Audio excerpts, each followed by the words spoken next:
Wait, did this come on? It did not. There we go.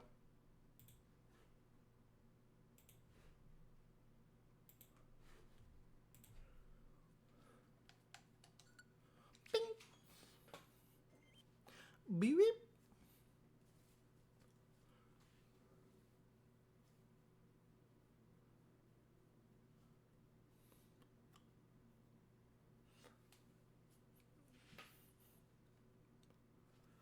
Ugh.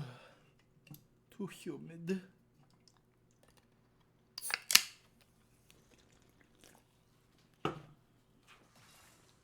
Yum yum yum. No meow meow meow meow.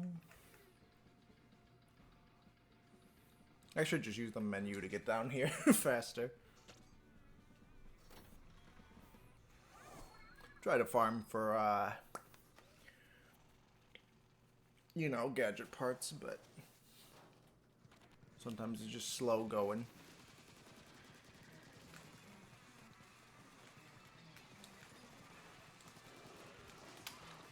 Owie. You're able to move? How? I will be over here.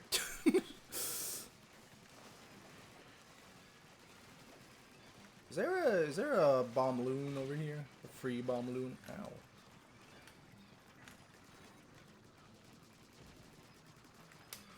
It's gonna smack me. Okay, I gotta get over to this smoker before it causes too much trouble.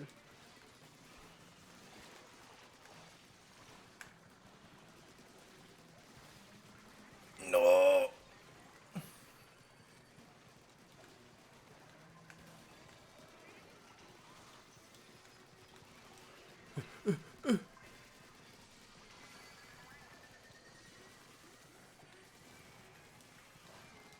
Eh.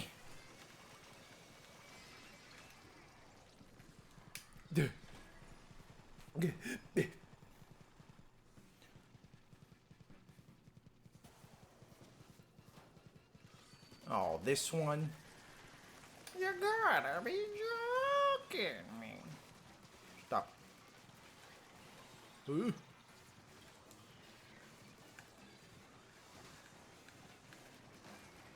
Wait, isn't there supposed to be a big? Oh, I guess that's a randomized portion of it now. Oh, nope, there he is. I was gonna say, I was literally in the process of saying, isn't there supposed to be a big salty tongue? Don't worry, guys, I'm coming back up. Oh, wait, now I gotta go back down. And now I go back up. What a game. Oh, what a game, what a game. Ow, ow, ow. Don't touch. There's a chum down there. I didn't see that chum until it was too late.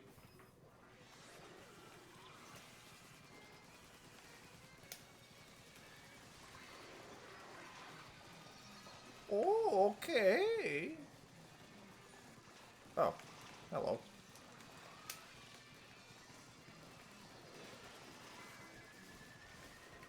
Get those away from me. Ow.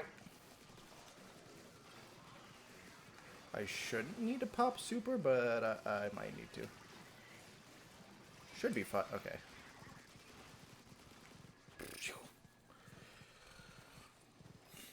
Shoo, made it.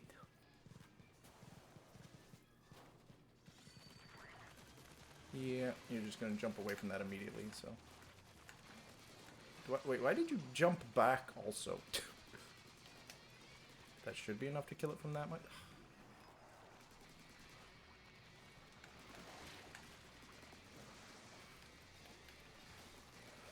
Oh yeah. Yeah, I know.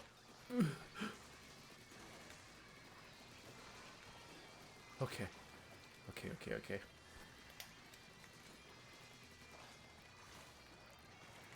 Get that. Ooh.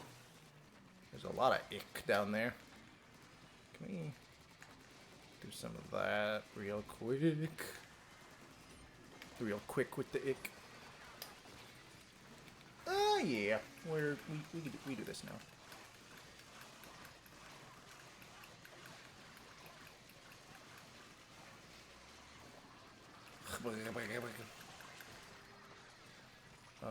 Oops, I accidentally wasted a gadget because of how Big Man handles. I should probably switch off Big Man Super because it's not actually good. It's just invincibility crutch.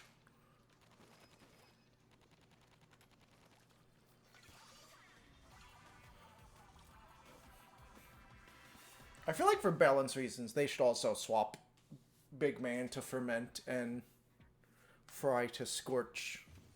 Because Scorch is like so unpowerful, and Big Man Super should probably be more powerful considering... I get that it's invincible the whole time, but it's also like severely lowers what you can do because you can't build like during the whole duration of it. It locks you out from building. If you grab any of the power eggs, which is grabbing power eggs on a limit, on a time limit, is what the end game is. And,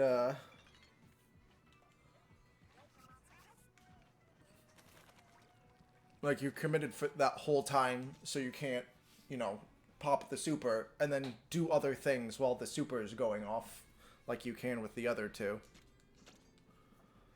So I feel like, I get it. You get tons of invincibility, but deaths aren't really even the main loss factor in this game, I feel like. I feel like the main loss factor in the game is timeouts.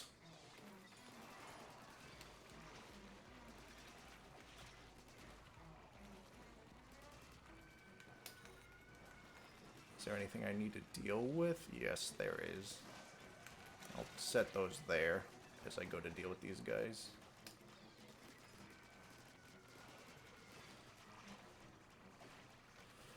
Oh, this map sucks. This map layout. And getting two smokers at really far opposite ends.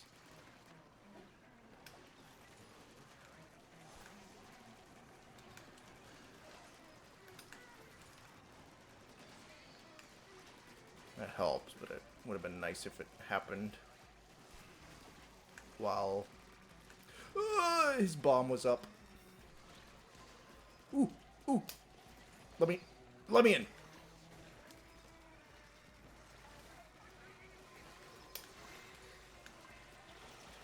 He ain't. How is he not dead?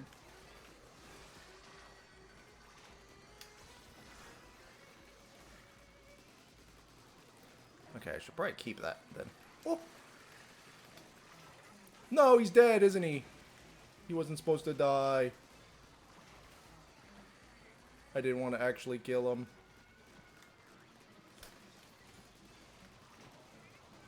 I needed to focus one of the bulkheads.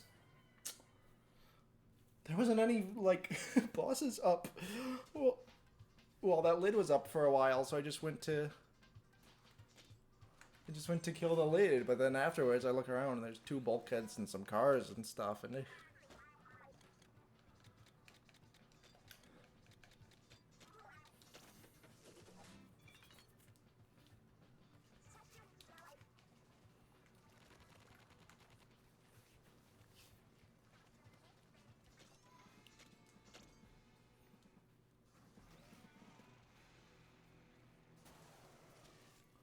okay, I feel like this is probably a better map.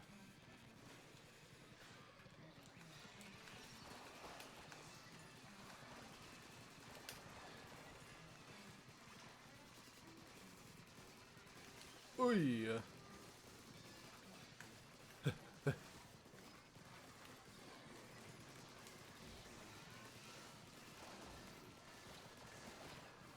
Okay. Is that enough? Yay. How you not die? You were so blue. You were like all the way blue. And I kept shooting you so many extra times even after you were already all the way blue. And you stay there and die on that. Thank you. That means there's another sting on the other side, isn't there? So I just heard the spawn noise. Oh, my bot dealt with it. Nice.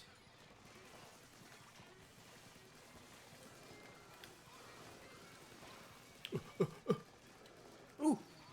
Thank you, Lid. Perfect timing. Just what I needed.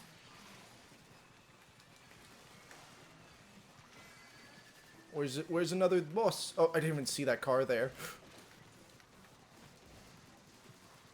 I'm not killing him in time. Yep. I think I might have left this smoker alive initially too long. And it might have... And it was probably buffing the big stack sting.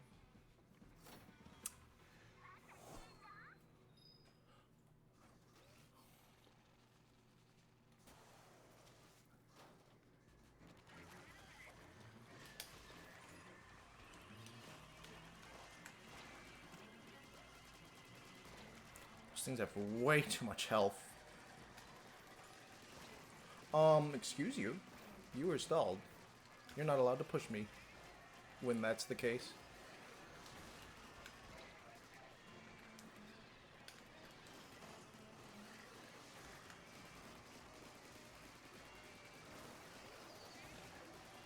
How are you not dead, man?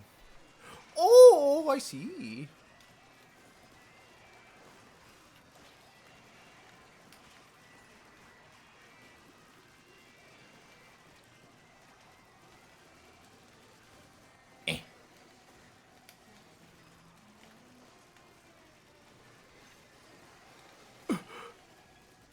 This thing's not over any of them. Uh-oh. That's not good. Oh, I thought I got out of armor break actually. I thought I was out of armor break for a significant amount of time there, honestly.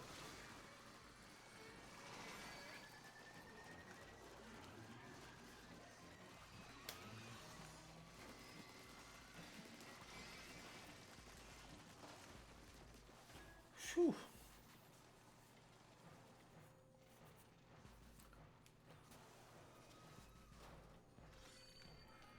Okay, nothing there.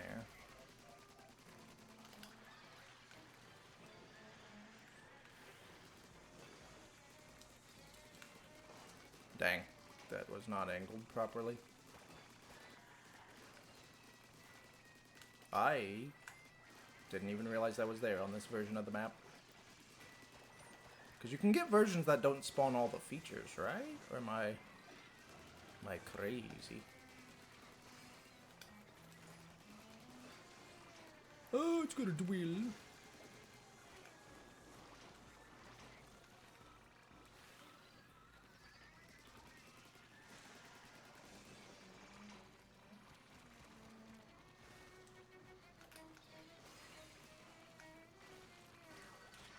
Let me up there. How did this jump make it up here?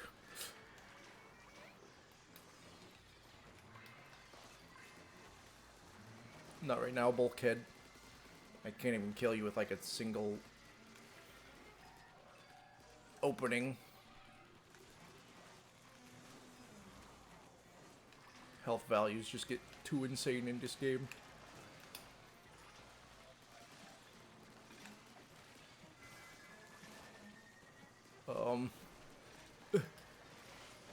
Nope, that wasn't enough. There's one over here.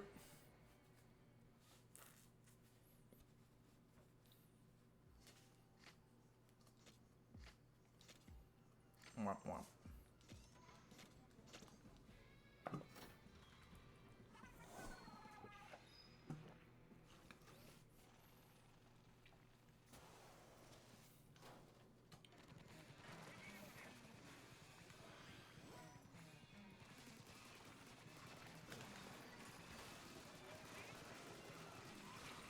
How is that not a kill?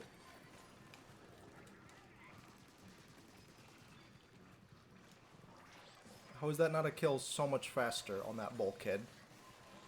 Bulkhead bombs got way too much HP.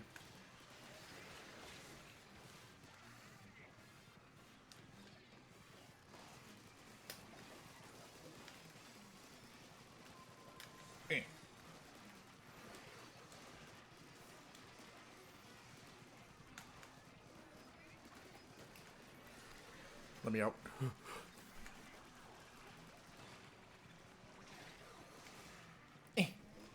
I. Dang. Wait, a chum hit me while I was airborne up there?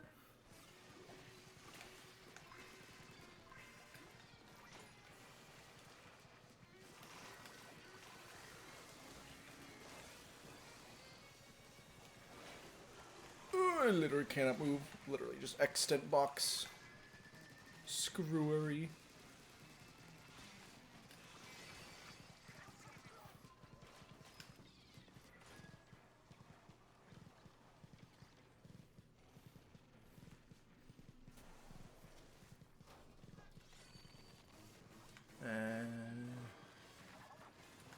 Oh.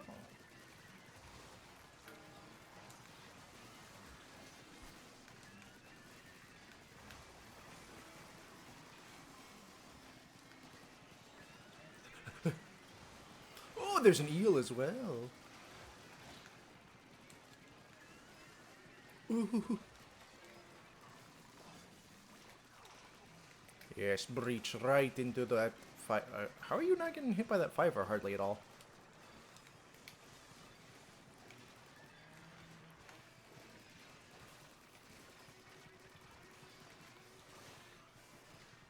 I think it's like literally just bulkheads and eels got too much HP. That causes the biggest problems I face in the game. It's like nothing you can do to really counter them a meaningful amount.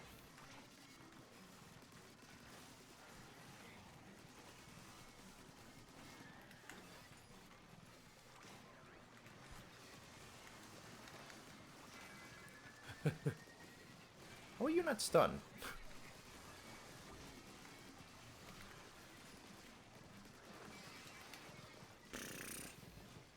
I didn't realize that was close. I thought I was screwed. I thought I was like 5 to 10 and mega eggs away.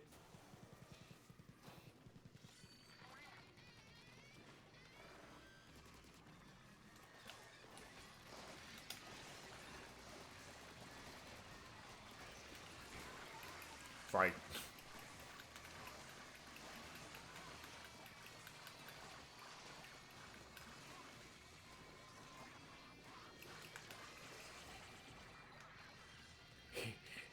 Ooh.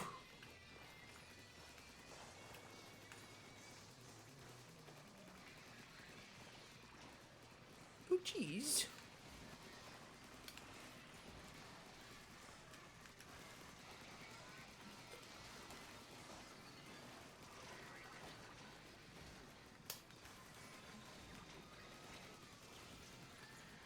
Hi, smoker.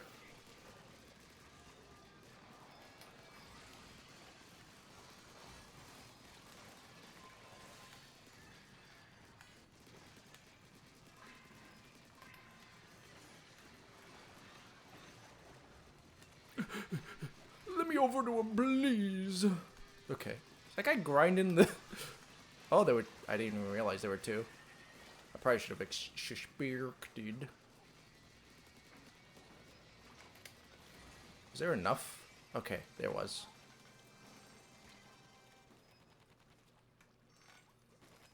It didn't seem like it. Wah, wah, wah, wah.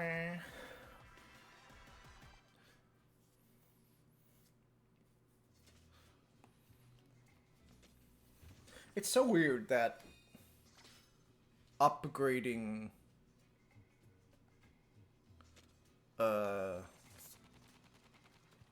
gadget parts just also inherently gives them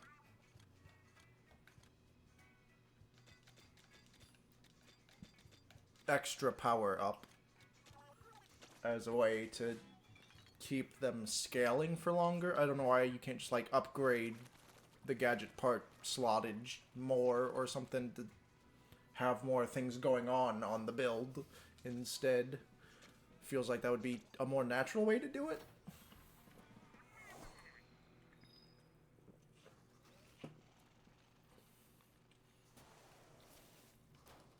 Because that system's like already in the game.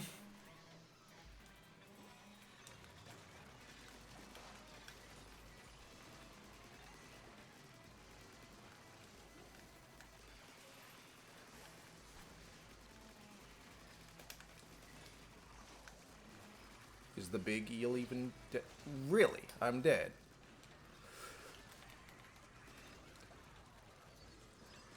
Meow,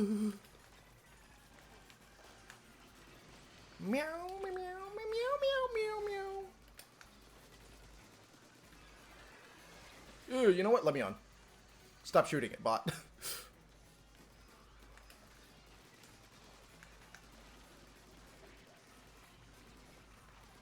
Oh, come on.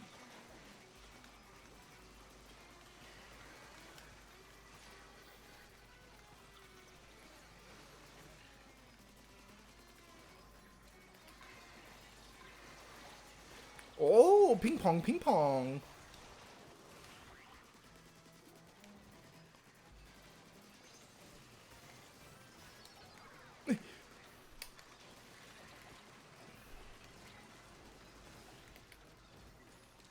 Mmm.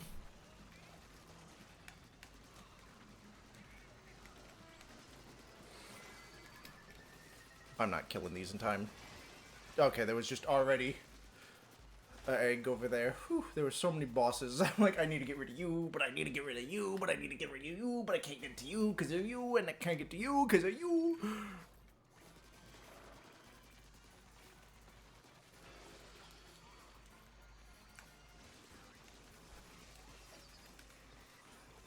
Okay, I was expecting the throw to...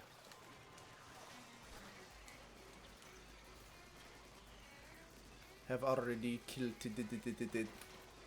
No, you get pushed off.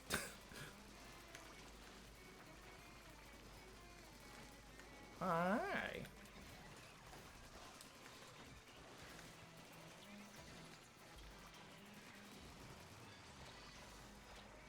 Where's the big shot? Did they die?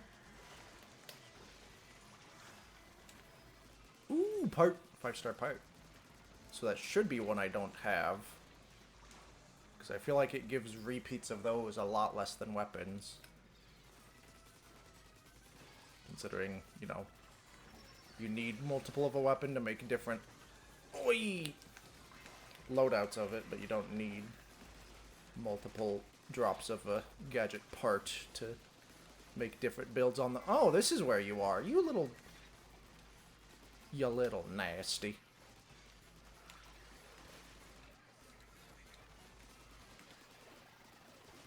Kill this. Kill this. I fell off of him. You get in the water. Ha ha ha ha ha ha ha ha ha ha. Shave, it's not because I did anything well inherently, but just because screw that guy.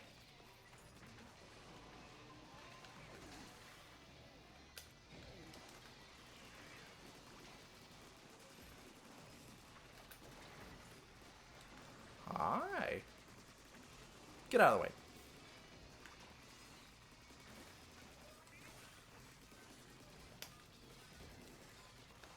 Oh, that was a terrible throw.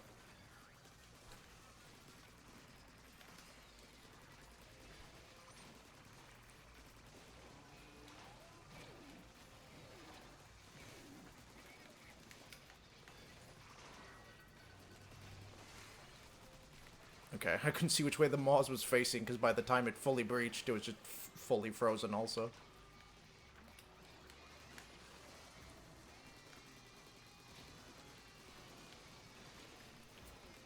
Oh, I was itching.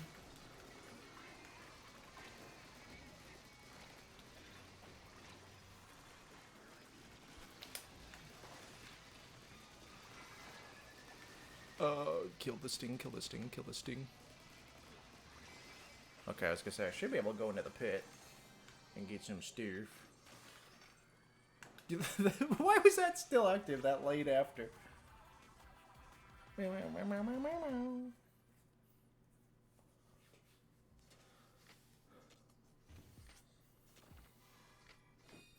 yeah, I've advanced all of my tanks a little bit. Ooh, yay!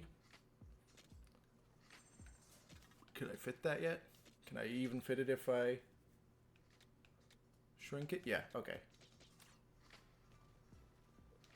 What's that gonna be, like a 60 to 100% change? Like, that's what it's gonna change to, not... I'm giving estimates of what I think it might be. What is that? That's 60. That's 100. Yep, okay, cool.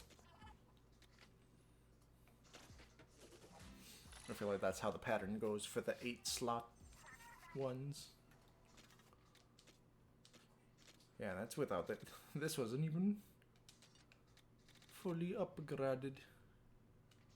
I think some other stuff on this kit is still not upgraded, and it performs better than some of my more upgraded kits have historically.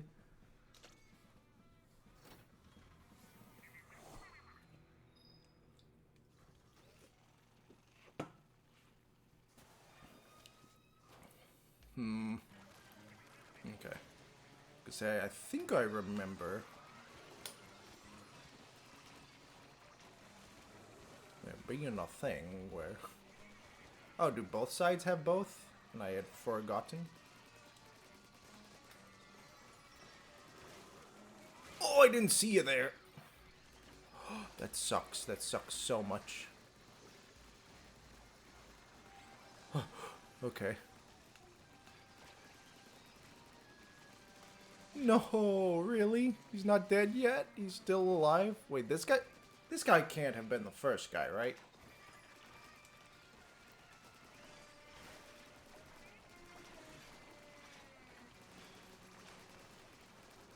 Doorknob. Need those so bad. Is this guy still alive over here? I feel like my Autobot got him. And it looks like he has. Looks like this is true.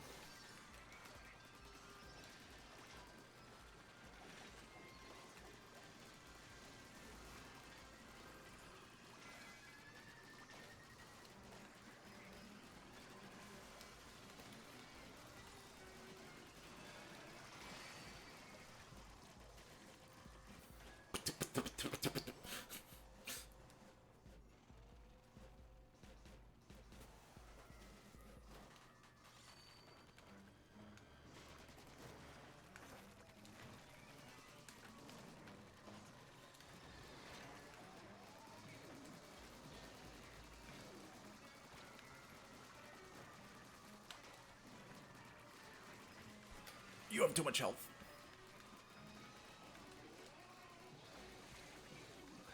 I was gonna say, I was hoping that would get the sting as well as the bouncy bingo, bouncing babushkas.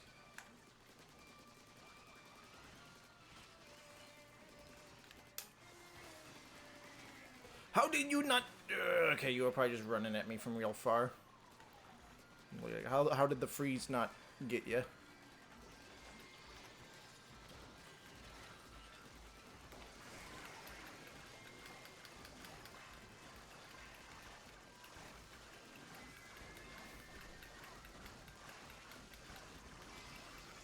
No.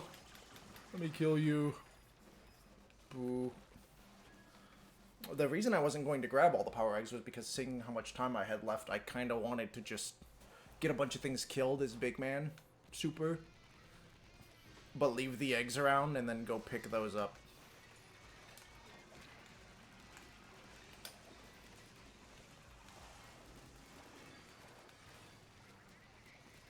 Okay, he did eventually die.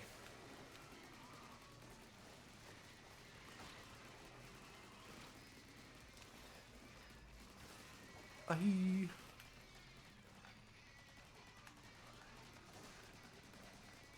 Okay, that killed that from there? Maybe it wasn't. Maybe it was like the... maybe it was the fan or something that killed him, possibly. It's possible.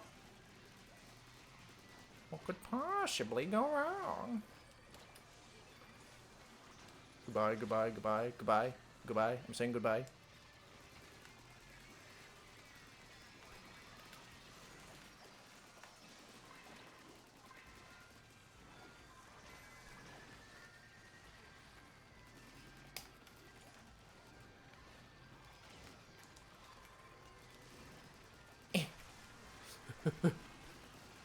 Come on, come on. Okay. Phew. Wait, really? Already? Huh. I guess that's just map difference stuff going on there, because this one felt significantly easier than the previous one. Just this whole slot of 3, especially the latter 2. But that's like map boss RNG difference. Which is why it's probably bad to make your like really grindy endgame that RNG heavy, but what are you gonna do?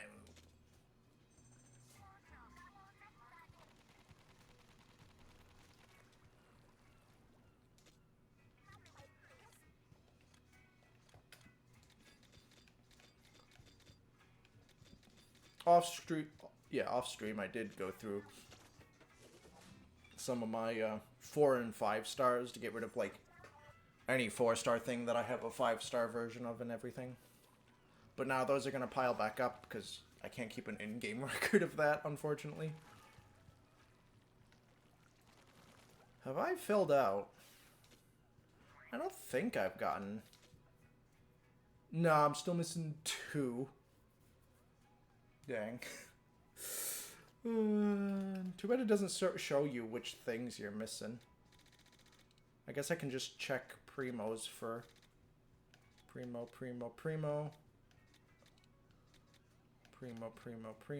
Okay, I've got all buckets then. Primo. Yep. And then primo. Yes. Primo. Primo.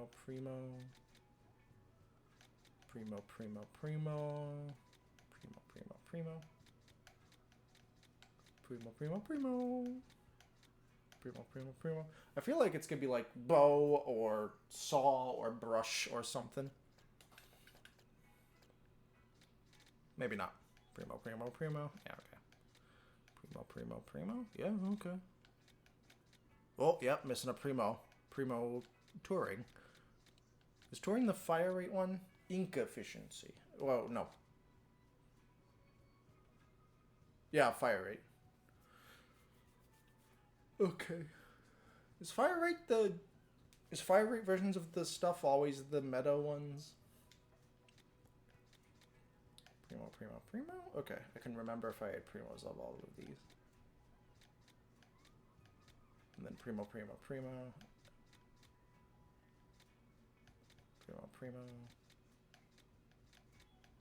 So which thing am I missing?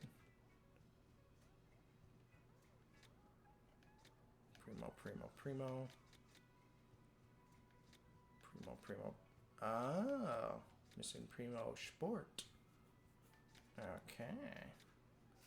So primo touring brush and primo sport dually. Okay. Do I have everything done here?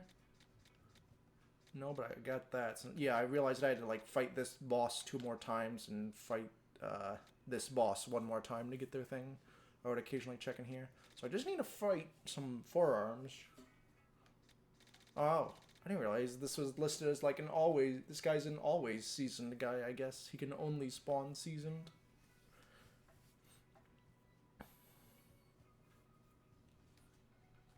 Weird.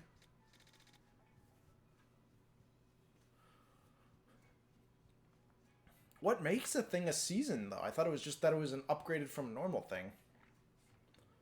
Oh, wait, Seasons dropped 3... Yeah, they dropped 3 power... Mega power eggs. Normal bosses only drop 1. Actually, does Goldie even drop 1? And then Relic Collection is full. This has been full for a while.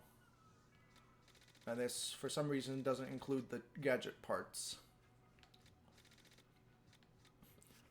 Well, that would be annoying RNG grind. Oh, something would be an annoying RNG grind for completion, you say. I'm on this screen for no particular reason, I promise.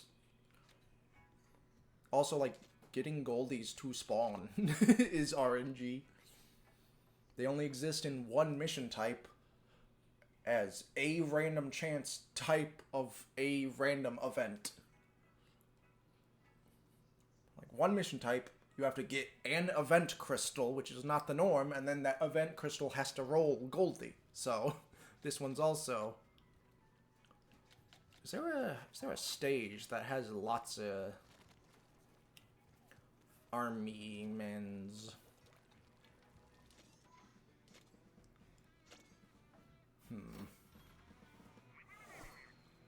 Arm and hammers.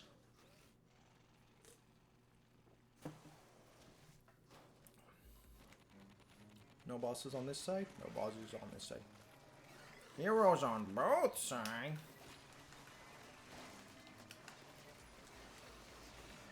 Hi.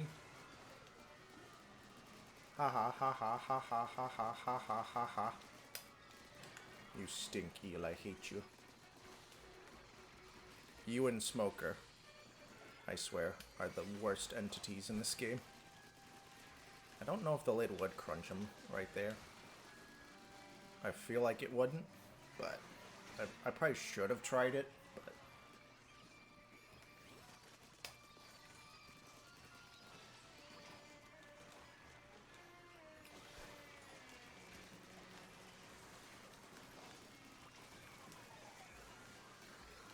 You guys have fun with that.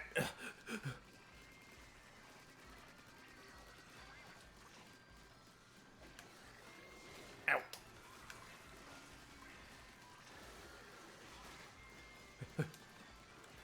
Don't touch me. Okay, it doesn't seem like anything's under this.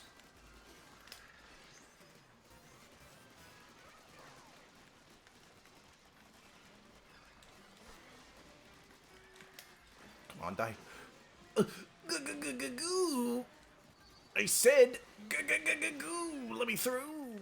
Nope, don't have enough. Oh, there's so many. I didn't see those ones back there until then.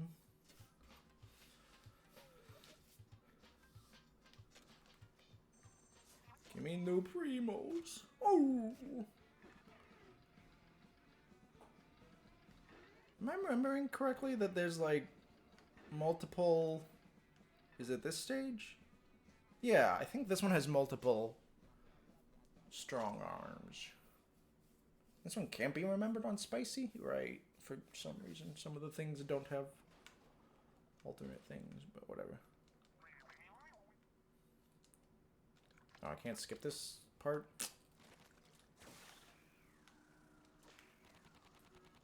Lame.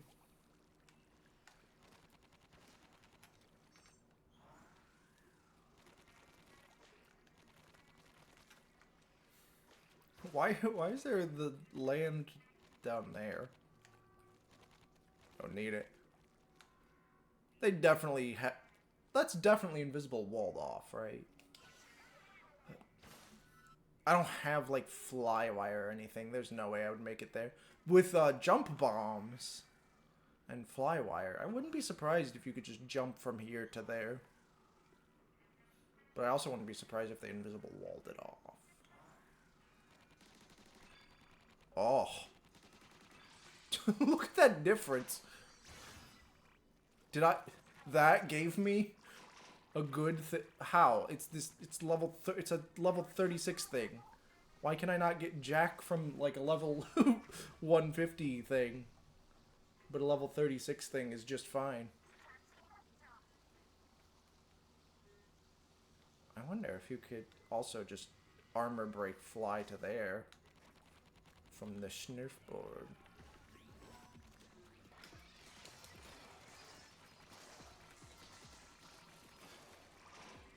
Hi. Did you not see that? How did you not see that? Your entire thing is to be a lookout.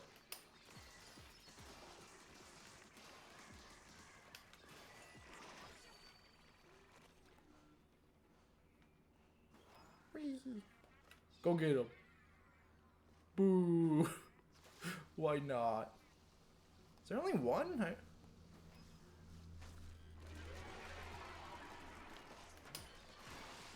Oh, wow. That's wild. Oh, it gave me... Why is this giving better rewards than such higher level stuff? Where do I go from here? Oh, there's a surf... I was gonna say, I feel like there should be a surfboard out here. For some reason, I was thinking to be here facing that way, but no, it's... I didn't see the beam of light coming off of it because it They blended in with this stripe of light for the route.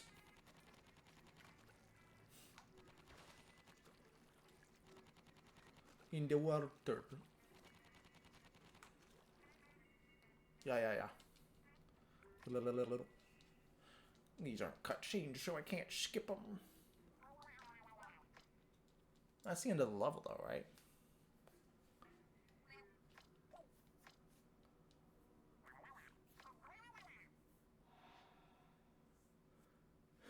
Is there a level that has 2?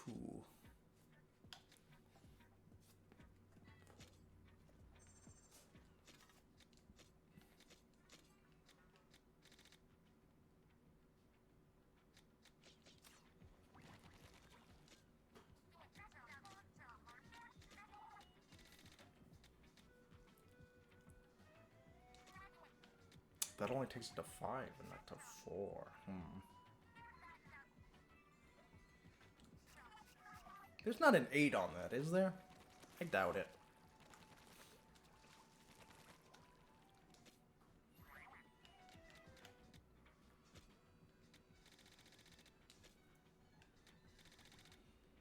No, okay.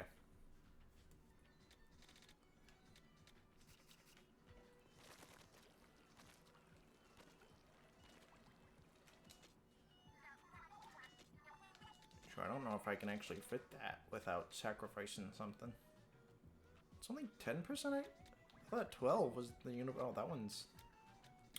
Some of them are 16. Oh, lower level ones are sometimes more. Though I guess it doesn't reduce in slot for some reason on the lower ones.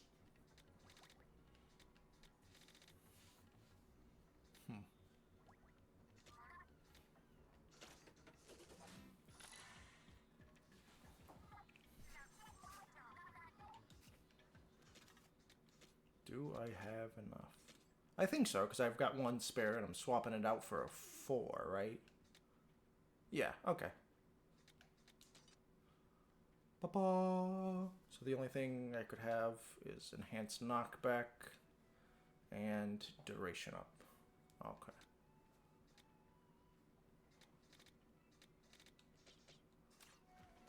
I didn't get any weapons from that, right? I don't remember if I did.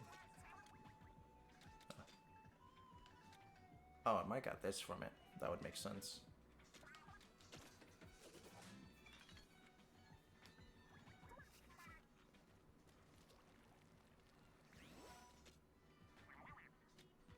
Was that enough? Nope.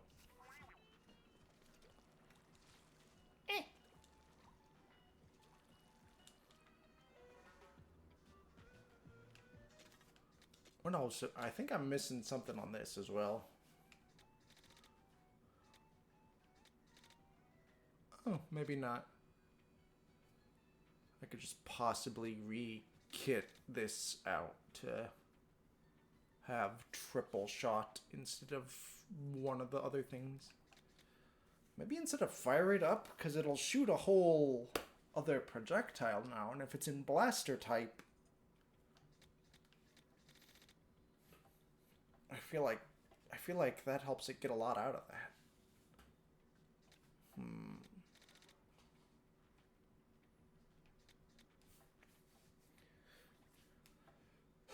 Well, maybe take damage up off, because like 3, a whole extra shot.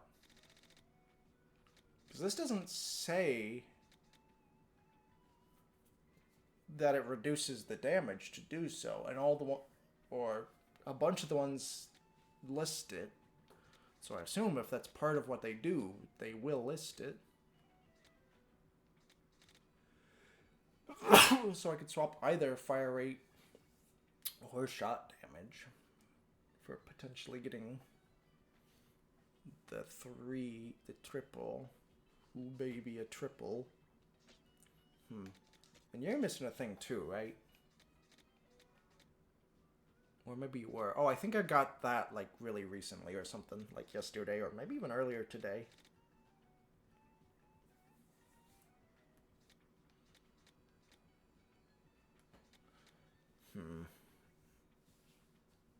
Could I shrink that to 4 or does that only go to 5?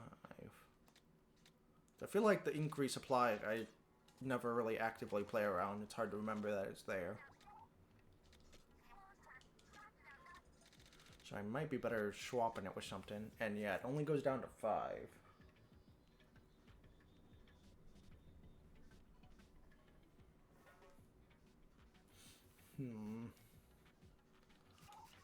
So I feel like it would be better spent putting that in investing in something else.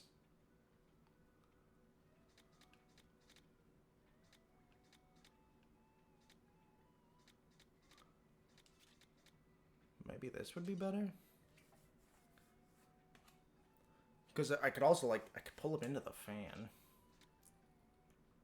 Though, don't I have the knockback on the fan? Yeah. When it said Salmonids, that means only grunt type, right? What does that mean, all? I feel like there are a bunch of boss Salmonids that can't experience knockback. Oh, from Propeller. So it's not the Vortex doesn't do. Okay, so that's not too obtrusive.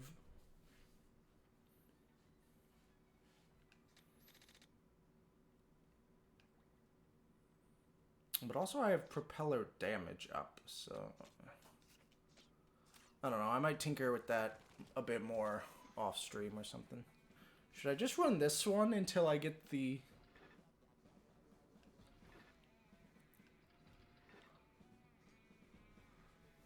How many of these guys actually show up in here? Because this one lists it and shows the guy. But it's a really long one. And I don't know if it'd be worth it as opposed to just running this again. I guess it probably won't be too long with my current level on everything.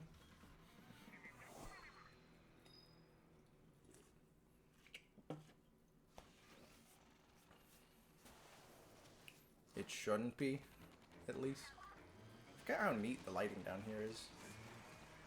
Yeah, that guy's already dead. That guy's already stunned. That guy's already dead just from throwing that.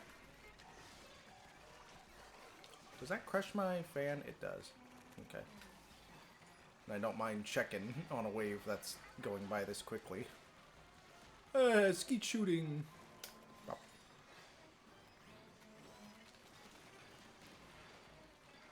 Well, that killed him from all the way up there, so yeah, that extra height is very nice. Give me a bunch of the forearm guys, I need them. Come on.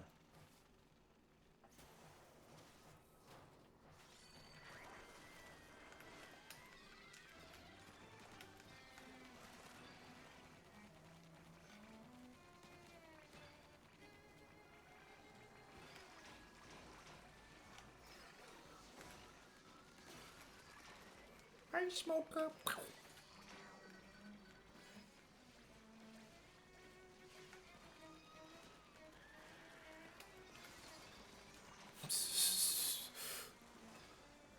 The scaling on this game is clearly insane.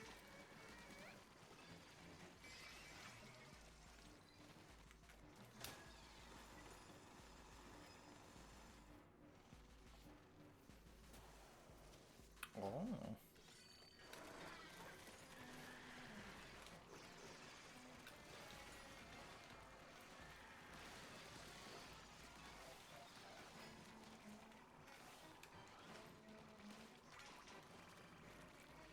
More bosses, please. Oh.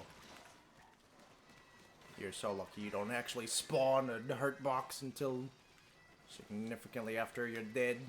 Or after you've spawned. Spawning a hurt box until after you're dead is wild, because how would you get dead?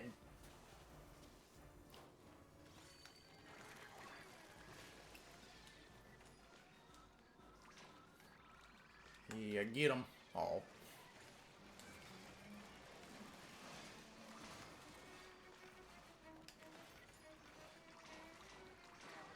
Away. I'm not seeing a lot of the forearm guys that they promised. Wee, into the pit. Don't do that. Sting? Wait, let me kill this dude.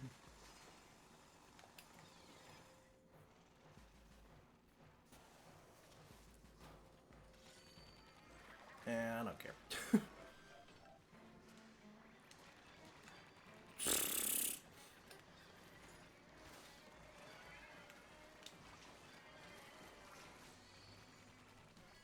Oh, wow. A probably 1-star level 30 weapon.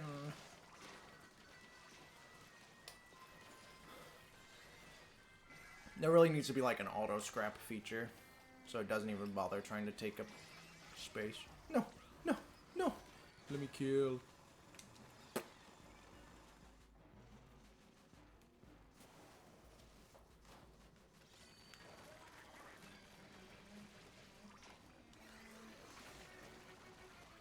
No, no, no.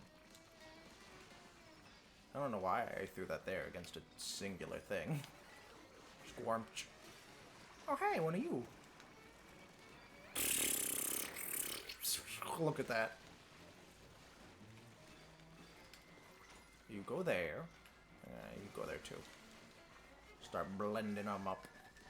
I'll make a nice fishy puree.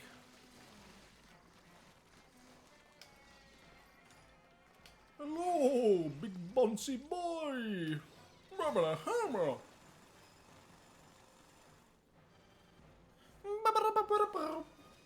Oh my. There's so many things. One for you. One for you. One for you. Another one for you. Another one for you. That was unnecessary.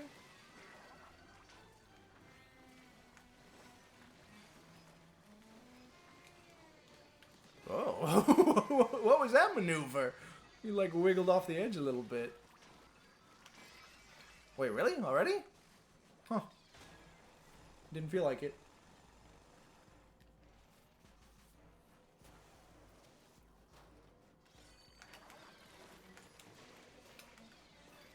No.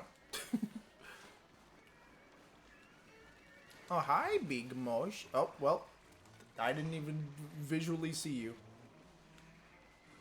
Bang. Bang. Where's this thing? Wow, was it right on me? Yes. What is... what was going on there? Oh, you can't even put one of them on a closed lid. I guess because they might try to open. In certain level contexts.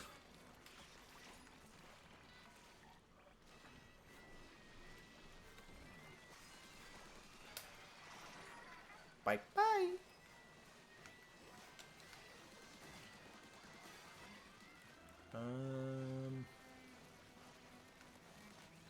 I can go there, I guess. Whee! Look at him go. Did he survive? No.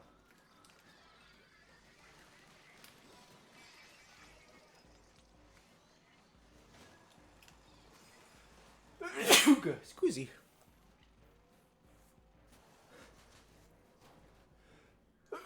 Again. Is this the only one? Is this the last sub-level?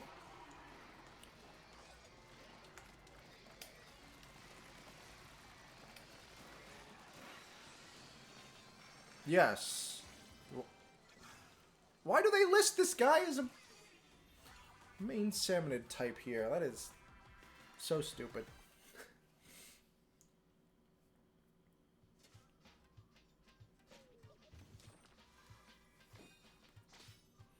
Wait, could I have done that at a higher difficulty? I maybe could have. I don't remember. I think all the things leading up to the final boss, you can't. But I might be misremembering.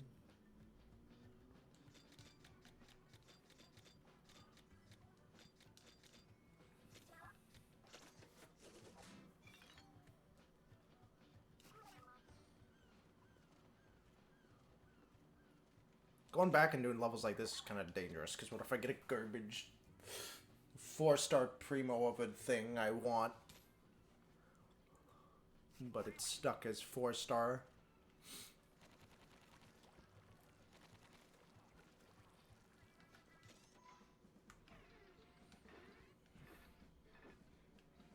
Yeah, and then those aren't listed as...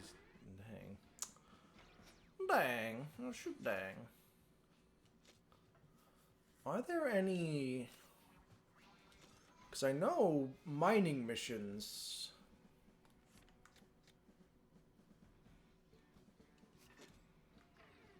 have some fixed bosses set outside in places. Do any of them have a bigger strunk? I don't think so, because I don't think any. Yeah, I don't think it would have to be one of the later games, because that's later ones, because it's a seasoned only guy.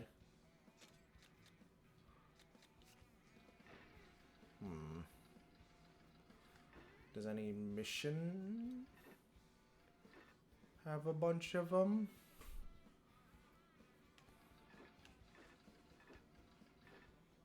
Because I'm pretty sure there's not a doorknob for them. Fairly certain. Maybe I'm wrong? No, you're not a doorknob, but what you got? Because that's like post-game, technically.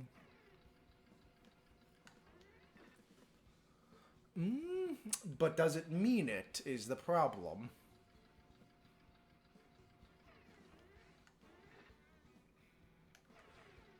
I can check, I guess.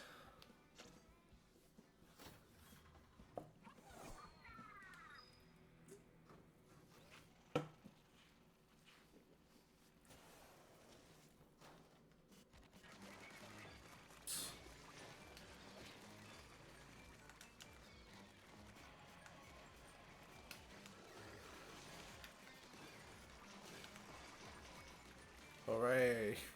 Big game.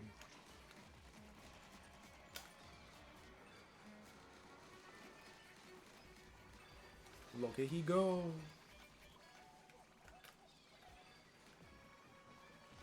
Oh no. Get him.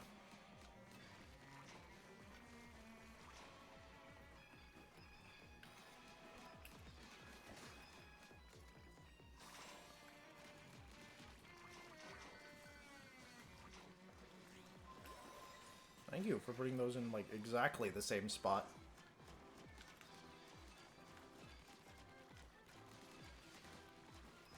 Going back to an easier level probably would have been a great way to farm for...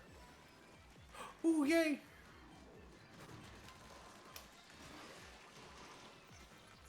For, filling out the salmon decks. But... like, the game already just asks you to grind enough that you don't really ever have to go out of your way to get one by any means. Is it done spawning things? And it's just gonna ask me to... Okay, not quite. I think it might have been done spawning bosses, though. Which I have not seen before. But yeah, does this one have... I don't think these three have difficulty levels, because they're post-game. I think they're already, like, set it. Quote-unquote, extra spicy. Okay, good. No primos of a thing I wanted. I'm gonna check that before I forget, though, right? This has... Yeah, this has no options. For the officiality. And it spawns one of the guy. Get one guide. I haven't been checking. I might be getting like 4 stars that are not level 50 as well from this process. Okay.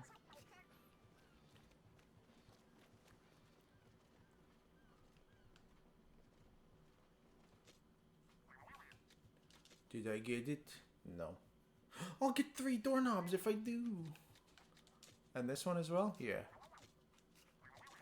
And then everything else is... Yeah, everything else is done.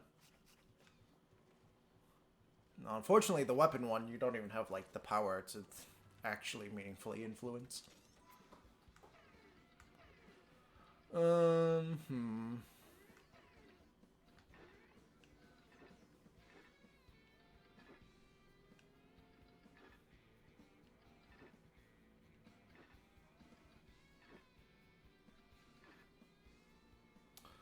Does this one end with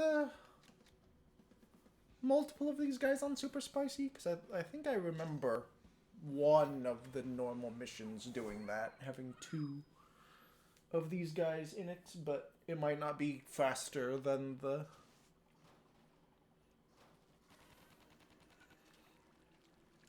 triple tank mission or the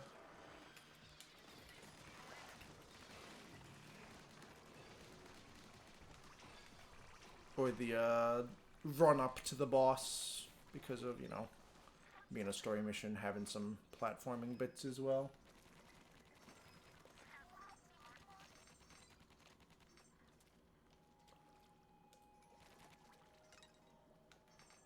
Hi guys, spawn your thing.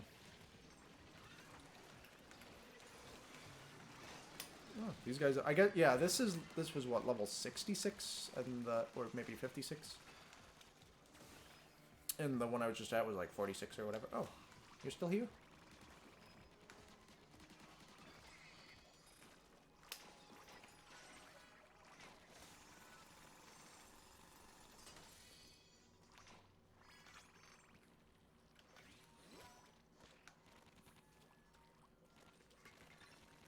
This is only gonna have the one, isn't it? This is only gonna have the one of the one guy. Can I make that with just a double jump? I feel like probably not. I probably could. I'm just being overly cautious for no reason. Owie. Dang Sparkies.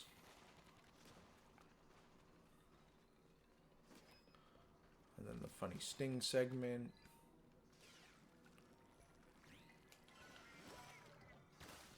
We...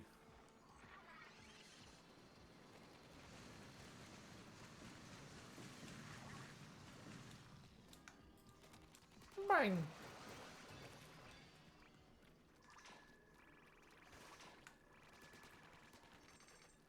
I don't even know why I'm grabbing those. I feel like I'm gonna have more... Like, Spiralite you will always get no matter what in droves. I don't know why. There's like no reason to farm it. It's not the thing that's gonna hold you back from upgrading basically anything. It's gonna be doorknobs or maybe some specific parts from drops if you're early enough game. I feel like Spiralite is the thing you get way... Spiralite is the coins. You're not hard-pressed on coins in your Mario game. In your Mario time. Can you... Yeah, wait, you can't go here, because... Moving platform.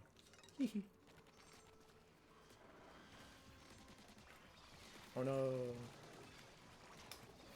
Oh no.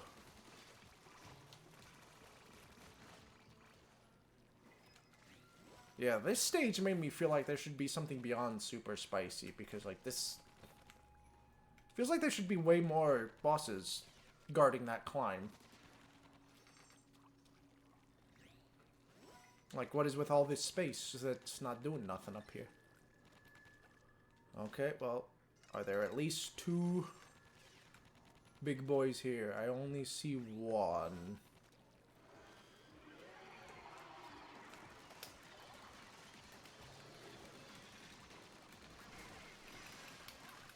And I can also do this. Oh, right. You can double jump while in Big Man. Which is lame. I have double jump. Why can't I double jump with Big Man?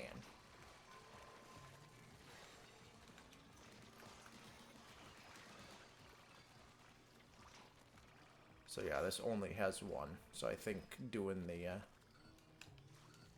is that saying? Ah, fish stick.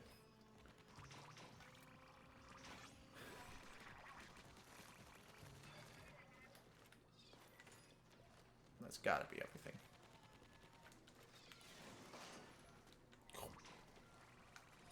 I know I don't need it, but I wanted it.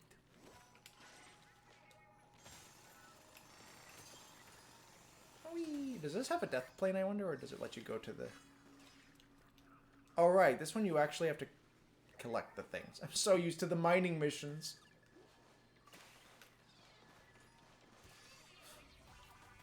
Where you just go and jump in and throw a thing wherever and die. Oops.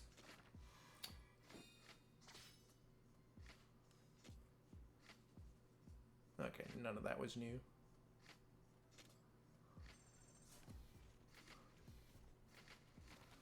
I feel like since it's seasoned, it would ask for fewer of them than normal bosses, right?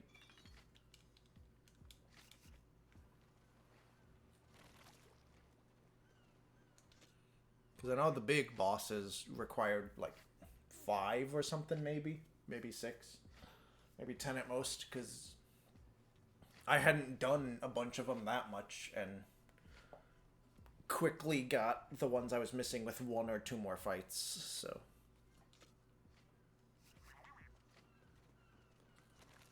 So yeah, I think the one golden cookware level is probably the best way. I think this is the fastest way to farm this guy. What was I missing other than the Primo brush? It was one of the dualies.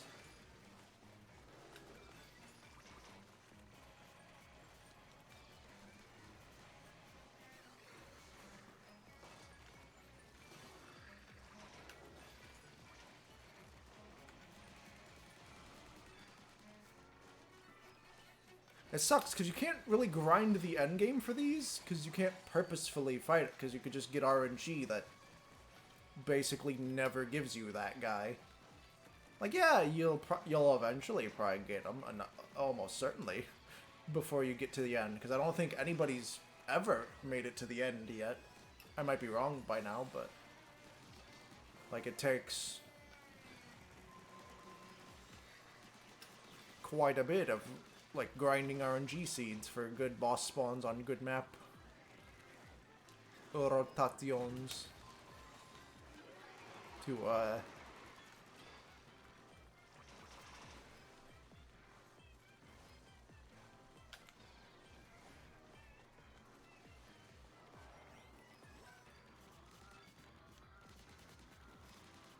to get to the end at the very least, if people have made it there.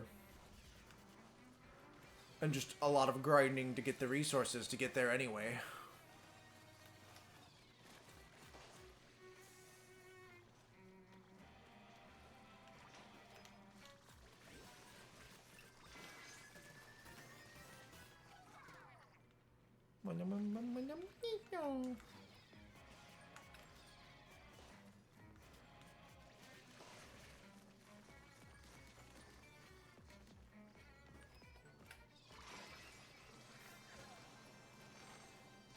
But, like, yeah, the fact that the end is RNG, so you can't... The huge end game grind that's gonna make up probably over 90% of anybody who plays the game a significant amount playtime, because of how short all the story stuff is. And even going back through all the levels 3 times does not take that much time on the, like, you know, hard and extra hard difficulties. So the only significant amount of time you can spend with the game is the end game grind, and because it's RNG, you can't farm a specific boss, so unfortunately, it's kind of in your best interest to just go back and grind somewhere where you know they can spawn. Why did this guy not get his own doorknob dungeon, whatever they're called? What do they do? Does this mission type have a specific name? Den. They're the dens, right? Yeah, they all end in den. Okay. But yeah, I think, right? None of them... There's not a forearms den that I remember.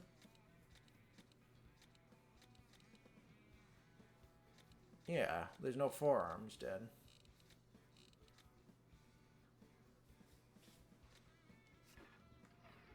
So, like, the only actually annoying grinds for... Like, there's only 2 RNG grinds for... Well, I guess this one's technically not RNG, but there's 2 annoying grinds for salmon decks. Is Goldie, because that one is fully RNG, and this guy, because he shows up so infrequently.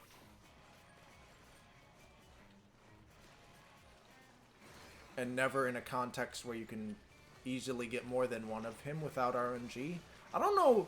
I actually don't know if he's in the normal spawn tables for, you know, the endgame missions being modified bottomless buffet dens that lead up to, you know, the level 100 stuff. I don't know. I actually don't know if he has separate spawn rules, possibly, or not, that limit how many of him can even be there. And how many of him could be on any given, mining mission spawn as well. I don't know if that's also limited there.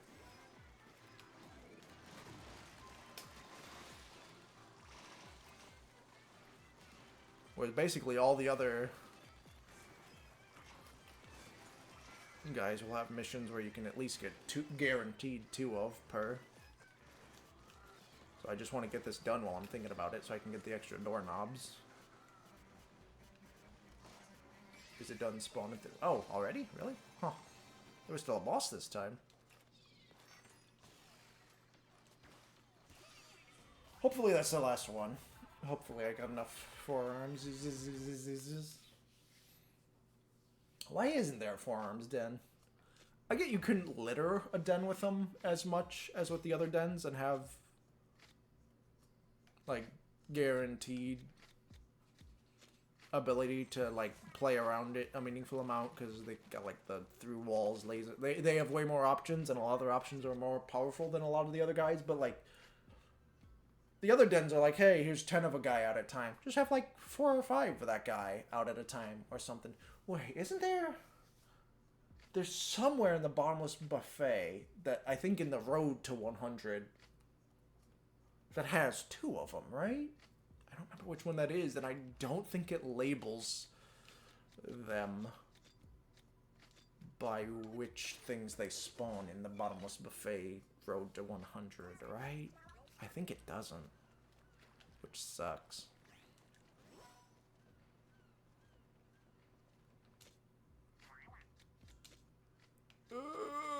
Does it say how many more I need? 100? Oh, defeat 16 more. Ugh. That's a lot. I don't know why this game doesn't have more robust online with, like, splash tags or a splash tag equivalent.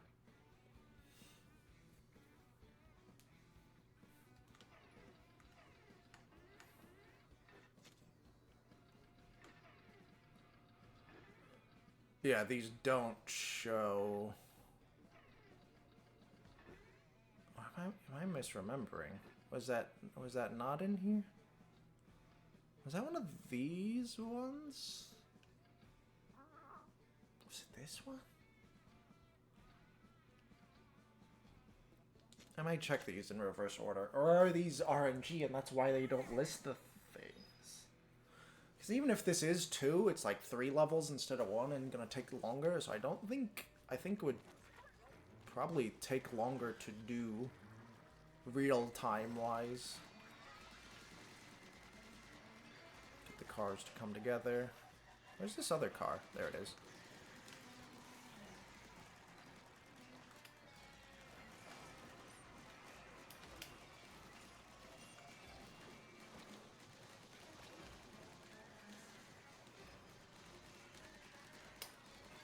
Don't we?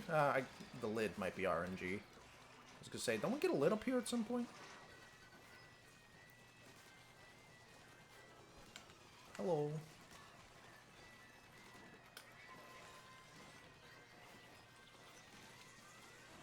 Hew. Hew.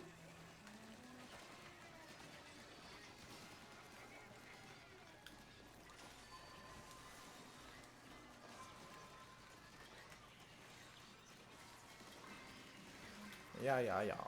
Whoa, that guy did a big spin.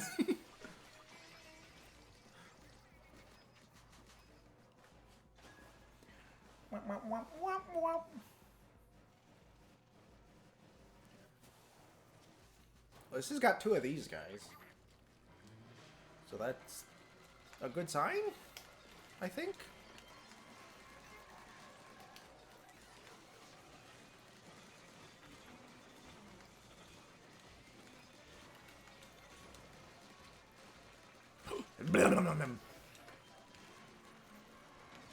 Oh.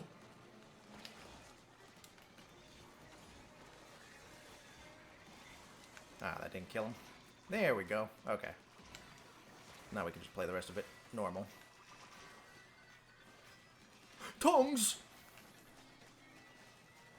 Stop looking at me.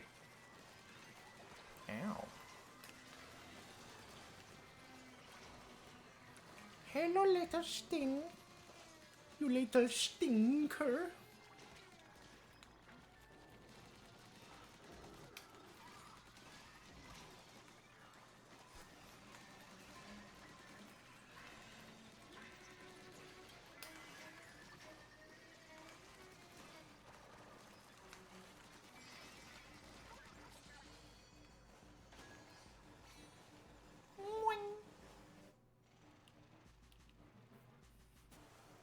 Yeah, this one does have 2, but I still don't know if it's worth the time investment.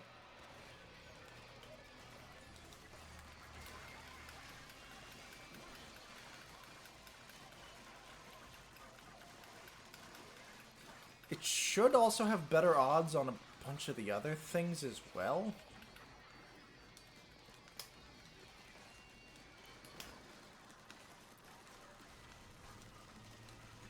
So maybe?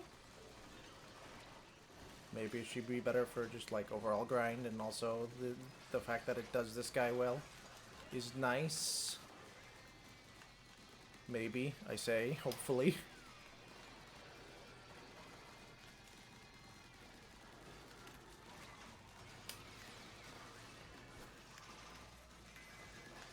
Does it spawn anymore at any point at like the halfway point or nothing? Doesn't look like it.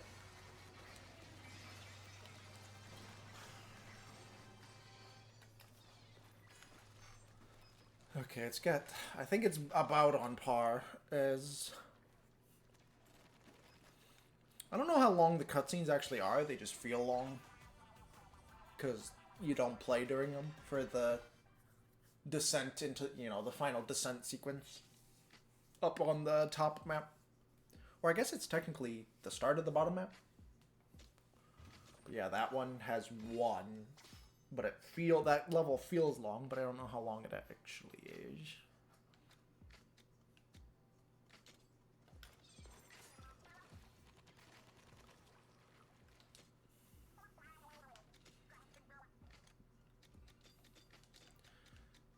It would count if you killed one and left, right? But I don't know of any level that spawns with them.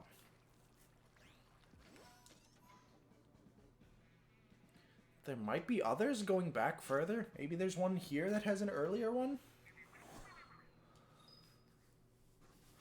I should maybe come in with a brush, because I think if I remember correctly, the weapon you're using biases your drops.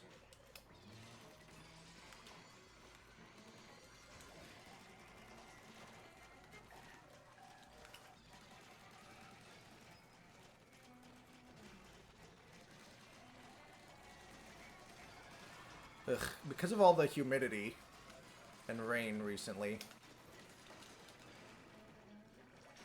There's been a bunch of tiny bugs everywhere, like little... They look like little motes of dust in the air. When you go outside, you can only even see them in the proper light angle. Yeah, get pushed off, haha.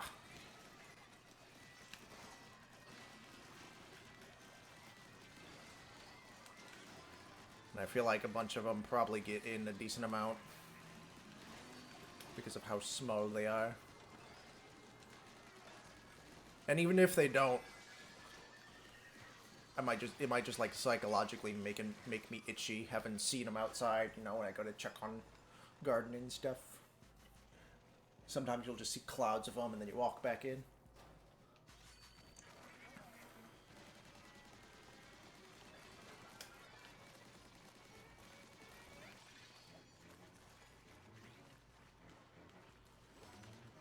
Hee.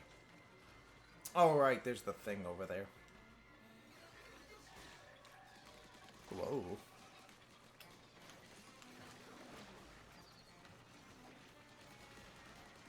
Okay, this is going poorly because I screwed up.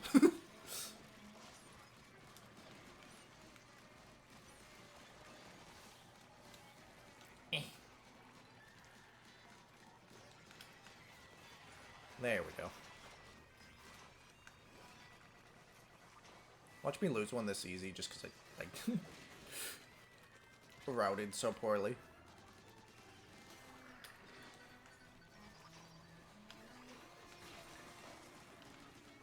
Yeah, I'm gonna... Okay. I said I was gonna pop super so I don't die, but I guess the startup of that is not invincible. I had to look down at my health to check to see if the armor break even actually happened as well.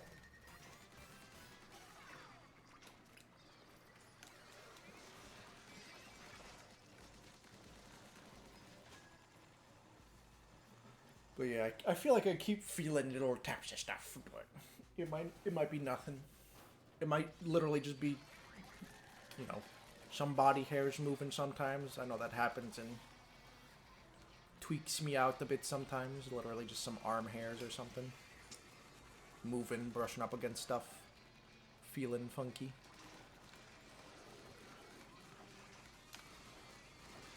Was that from over here? Yes. Don't do that. Don't aim at me, don't aim at me, don't aim at me, don't aim at me. Why are you trying to walk towards me? You have killer whale. Hello, thank you for making yourself known. Goodbye.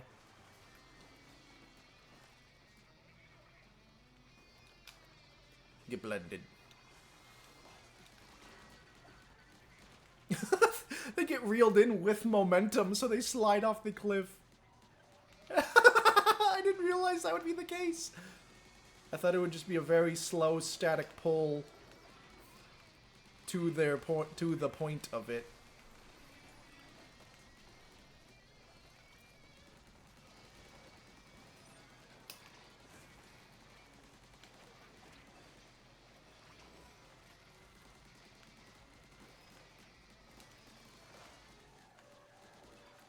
Poor guy. Okay, I should pick up some eggs. Stop bullying things. Only 5 seconds left. Oh, is that the end? Me. Wait, is it not? Where's the treasure chest? Ah, there it is. Okay.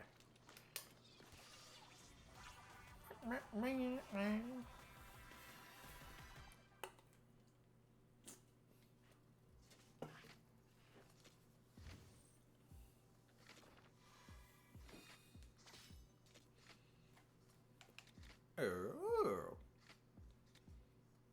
It's not one I use because things get so tanky that it's hard to know what thing's actually gonna be the thing that kills a boss salmonid. But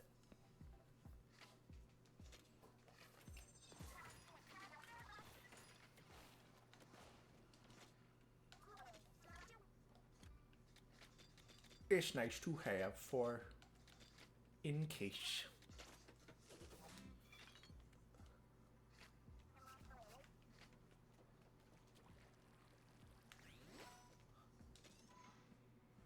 Okay, so I was at that one. I did this one first, right? And then so then I go back and check to see if this one has the one guy.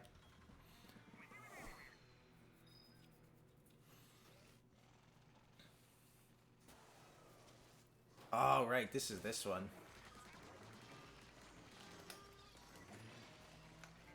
I remember this one.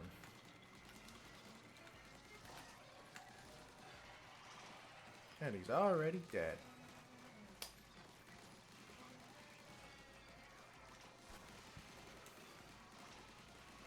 Oh, hello. It's freaking Cohawks tries to freaking bite of 87 meat from behind a salty tongue.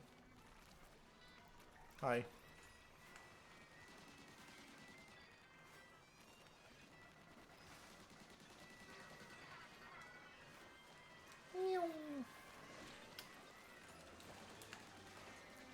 Dang, that was a... Ooh! So many, so many, so many, so many! No, no, no, no, no, no, no. Where's this smoker? Where's this smoker?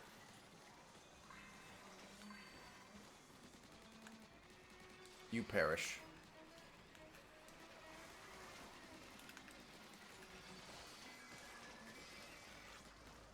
Did the...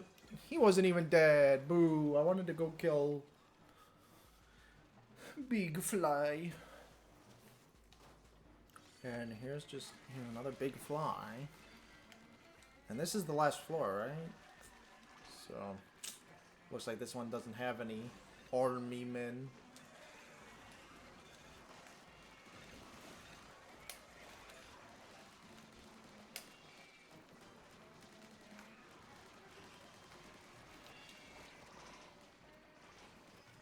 Get it? Because they have arms, so they're army. They are very armular. Use the fan to tank a little bit, because I couldn't move in time, so just retreat back into the fan.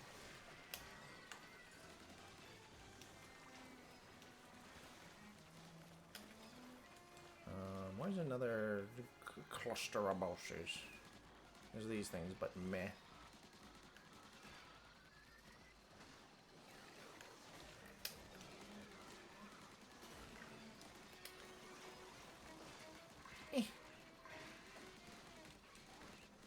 Yeah, help me move. Thank you.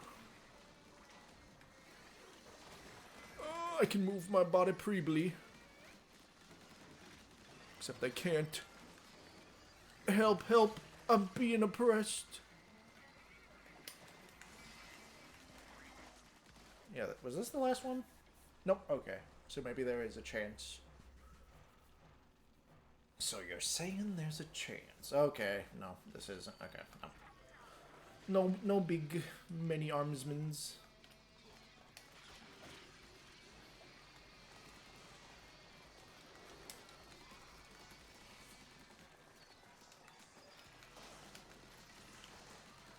Just pull the Cohawk off. Good riddance. Hi. Oh, right, you're just a normal one. I don't know why I thought you were a long arm of the law.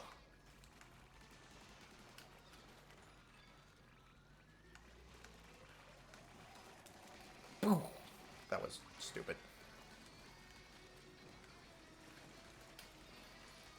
Oh, there's just another one under him. I mean, a smaller one, but still. It confused me at first. Yeah. I got a personal vendetta against these types of guys. I'm going over here to kill them. Don't care if it's less efficient. I want him dead. Oh, bulkhead didn't explode. Sploosh!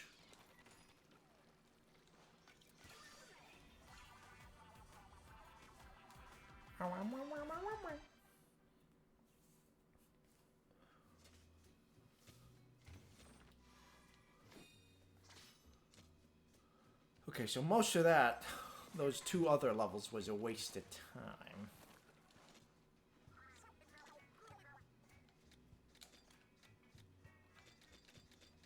There was so much weapon cleanup to do.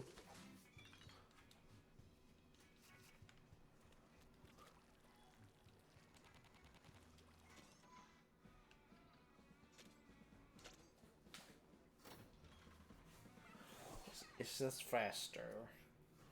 My clear time is what, like around 350, so the other one would have to be around...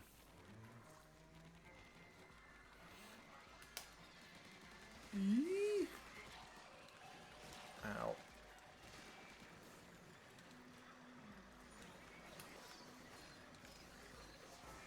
He's gonna smack me.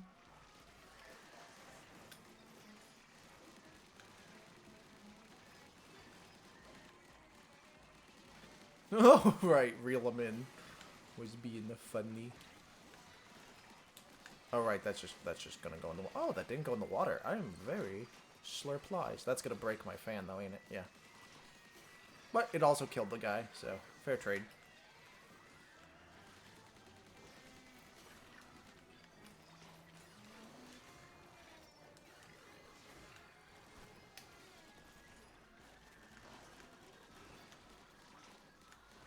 Get your stinking bag of spit out of here. Woo! Where you going? No.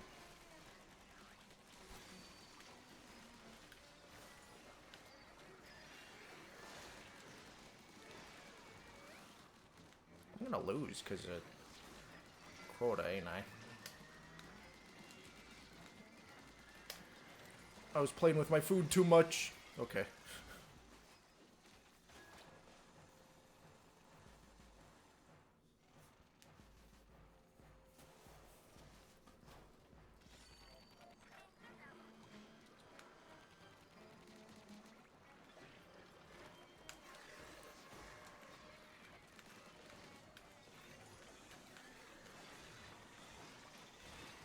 Ow! Okay. Nope.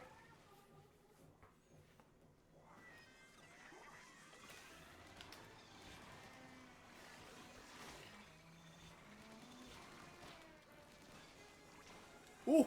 I almost jumped into that.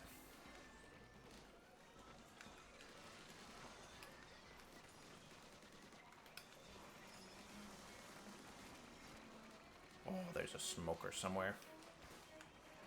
But I'm also killing this guy.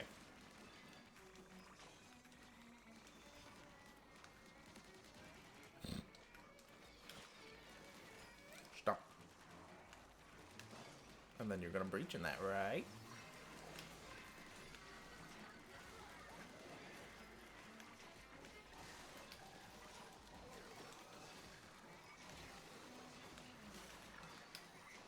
Ugh, eels.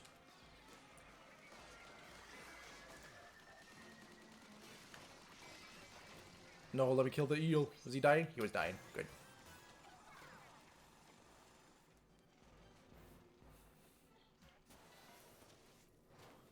Hooray!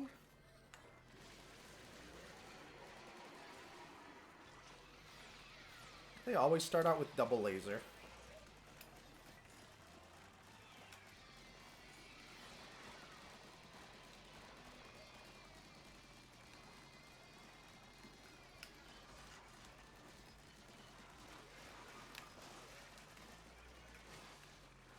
There we go. Where's the other one? There he is.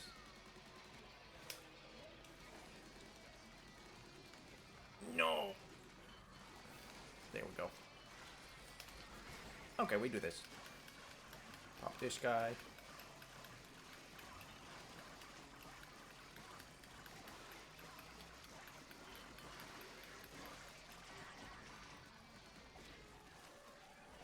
Stop.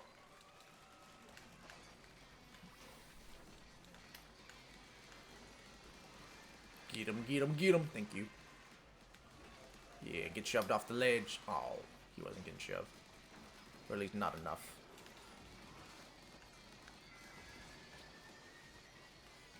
Just make active hitboxes everywhere.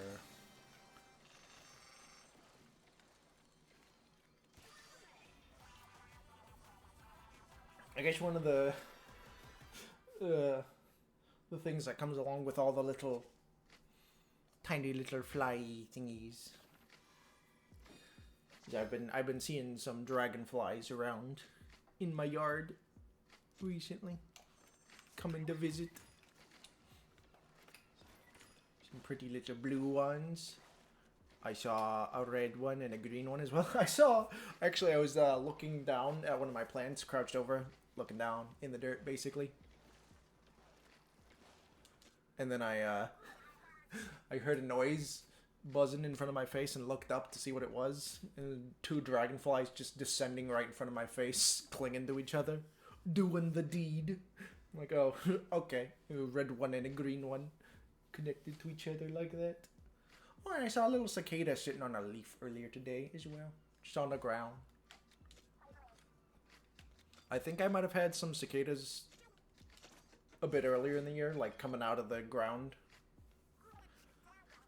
I wasn't able to fully verify, but as I was just walking through my yard, just a very big, loud thing zzz, fly away, up away from where I was walking, and I didn't get a good glance at it. It was so big and so sudden. Or so fast and so sudden. But judging by the size, pretty sure it was a cicada, probably.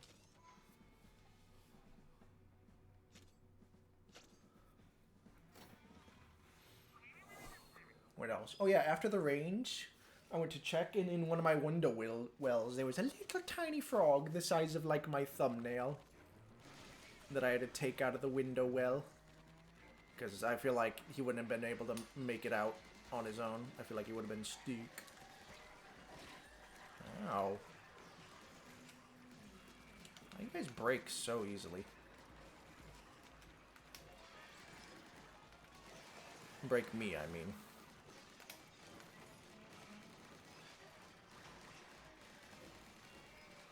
I don't get what the stun rules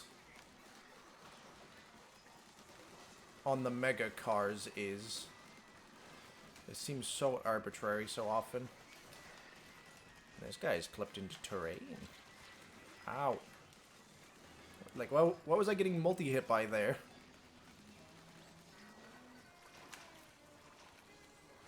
I do not understand.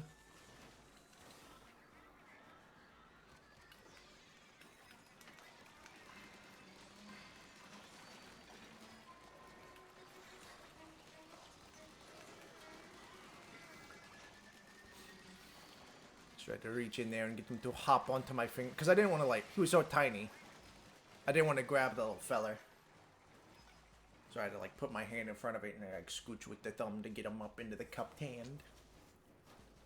I'm pretty sure there was another frog hopping around in the leaves beside the window well as well. So I just dropped him in there. With his friend, or mortal enemy.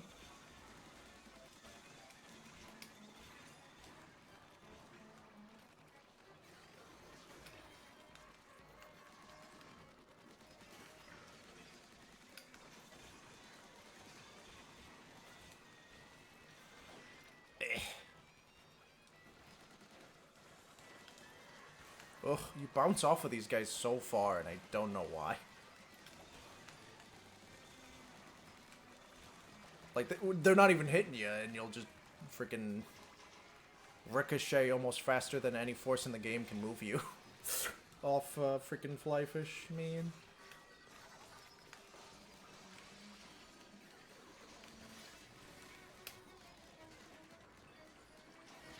Ow.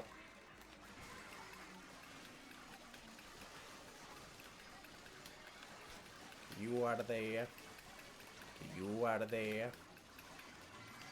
You out of there. And, kill you. Okay. Hooray!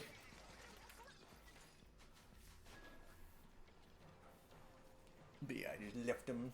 Let him go hop hop. I got him once and then he, like, jumped out of my hand before I could get him out of the window well.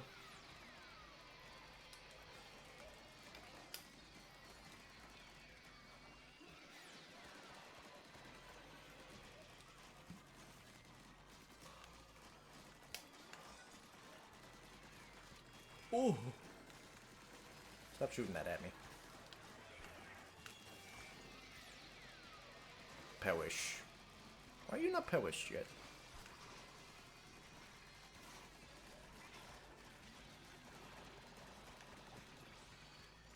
Okay.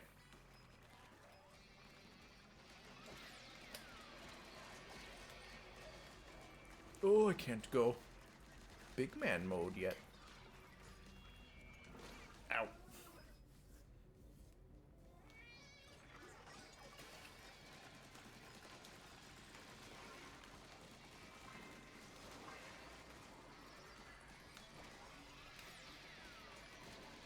Good shot blocking. It's cheating.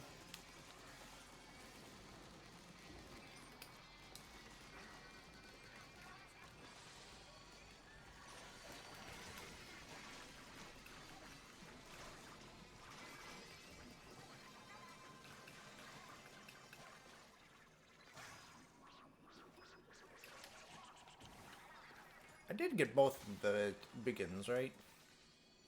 I didn't see them over here anymore. I saw just a big pile of eggs, so I assume.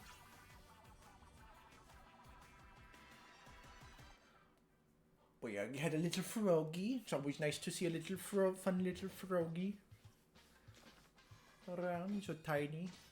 Size of thumbnail. So cute. Ooh, duration up.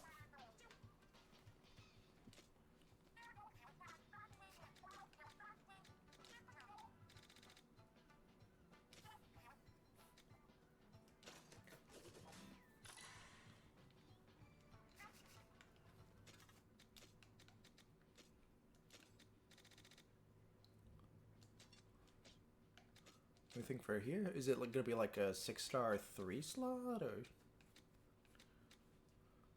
Oh right, victory cooldown.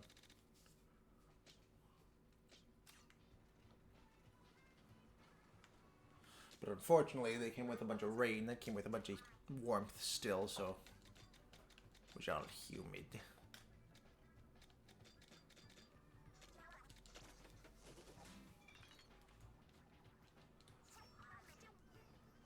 What other critter things happened? Oh right, there was a there was a butterfly that gotten stuck in like the siding trim around one of my windows on the outside next to the exterior AC unit. You know, the big bricky unit with all the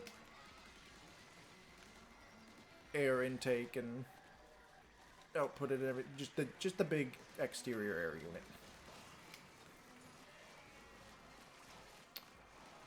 Cause I was outside just checking on stuff, and I look outside and I see. I thought it was just like a leaf stuck in there at first, just stuck in my siding trim. I was like, okay, I'll just pull this out because whatever. Might as well. I don't know. I'm here. I'm seeing it. And then I look and I realize I'm like, no, that's clearly a butterfly wing even before. Because it's not like it wasn't moving on its own really. It was flapping in the wind, and like the butterfly's body was stuck within the siding trim, like just underneath the fold of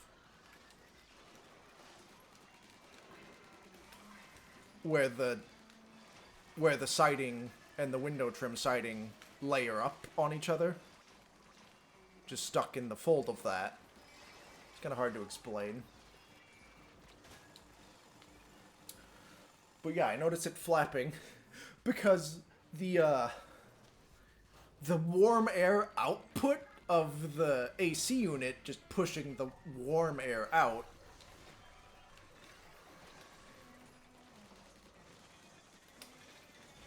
freaking was pinning it in there, and it was stuck, and its wing was just flapping there. Its body wasn't out. Its body was stuck in, entirely obscured within the siding.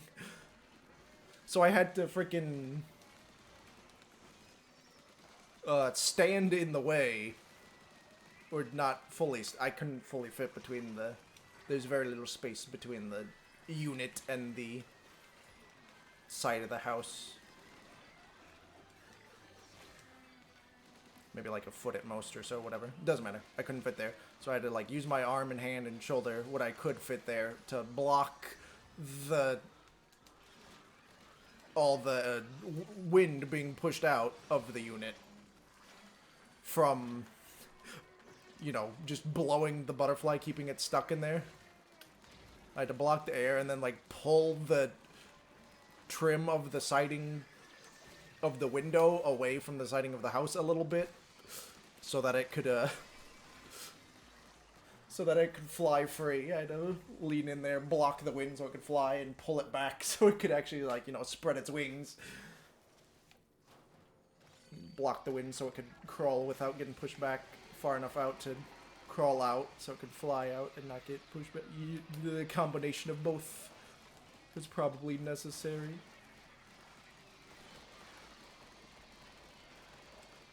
But, yeah, I had to do that, and it just ended up flying away completely fine, so that's good. Doesn't seem like it was hurt or nothing, just got stuck in a silly scenario.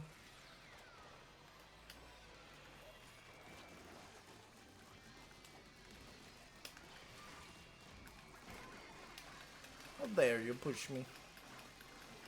But yeah, I had to do that, speaking of all my garden critters.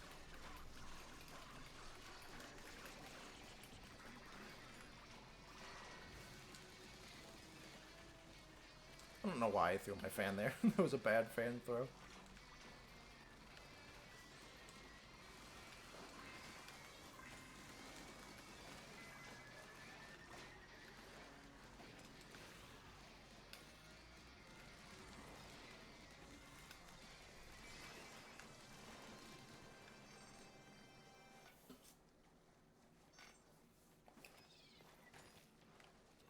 And I found that scenario very comical. Like straight out of a cartoon. Just a thing being stuck somewhere from wind pushing it there. From a fan, basically.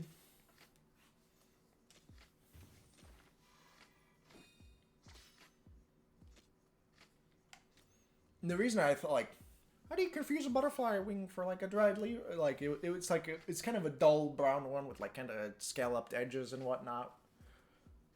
You know, just kind of a medium brown, some dark brown stripes, and, like, lighter brown to orange little splotchy accents on it. I don't know exactly the type of butterfly. Okay, I think that's one I have a 5-star primo of, at least.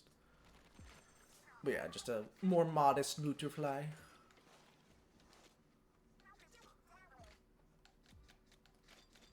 So that's why I thought at first. Because also, a bunch of my windows, sometimes a few leaves, and oftentimes a lot of whirligigs. The little, you know, seed pods from... Is it oak trees? I don't remember. No, oak trees drop like acorns, right? The little, you know, single seed pod with the, like, basically little leaf looking, kind of looking thing off to one side that then spin their way to the ground. Those often end up in my, in windowsills and stuff in that in a very similar fashion to that, and leaves do sometimes as well, but not as often. But whirligigs are the ton, so I'm like, okay, it's just one of the rare instances it's a leaf instead of a whirligig. But nope, it was a butterfly in need of a rescue. I love little garden critters. They're so fun.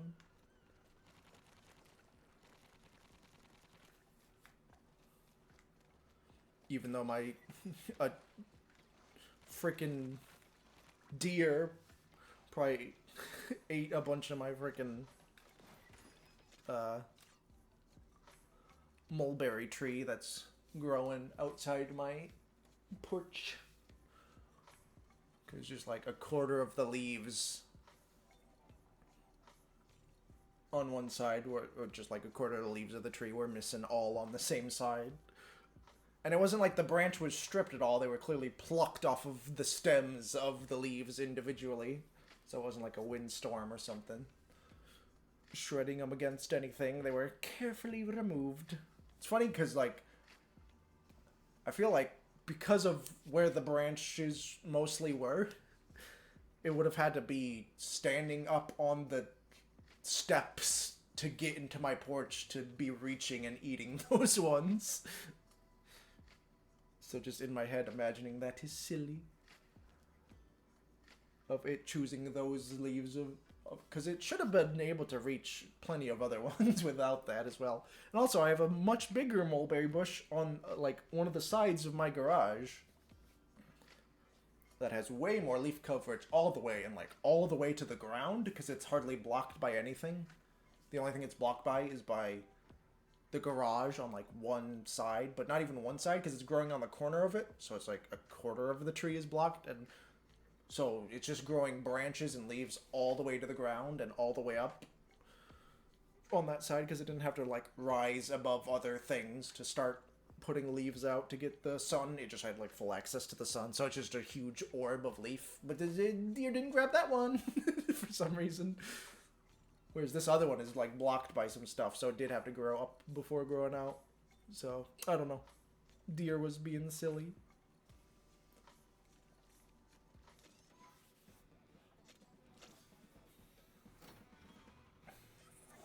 Oh, and also, some critter must have was shredded one of my outdoor chairs. Like, the seat of it is just completely shredded through. Just torn to shreds, you say?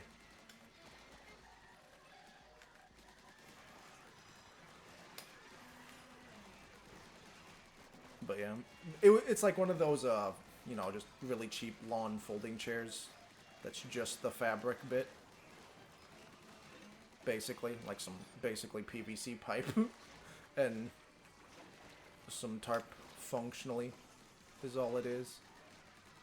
But the seat aspect of it is just shredded through and is not even remotely sittable.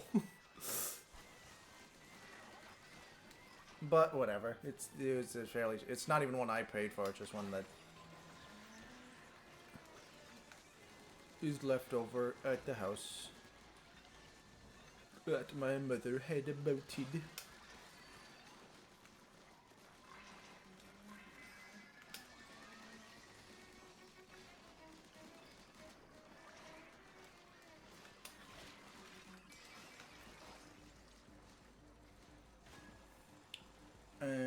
What else? Oh yeah, some critters have done some similar things as well. Like, groundhog and squirrels would tear up one of my other ones that was more substantial. That had, like, stuffing in it. They tore through the cushion and got the stuffing inside. And I saw some squirrels run away with some of the stuffing in their mouth. And yeah, the woodchuck as well, or groundhog. I think those are the same thing. Pretty sure.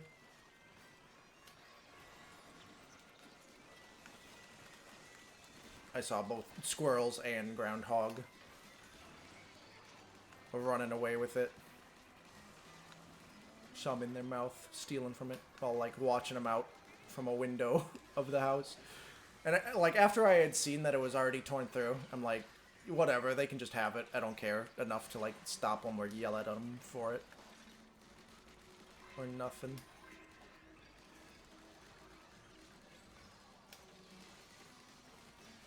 Like, I know I'm not going to spend time or money repairing this. There's plenty of alternatives for me to use.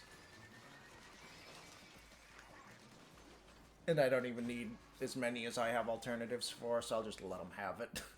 Just left it out there for them to gut it fully and take all the stuffing and fluff to cushion their nests and stuff with. But I don't have any other ones that have stuffing left outside anymore.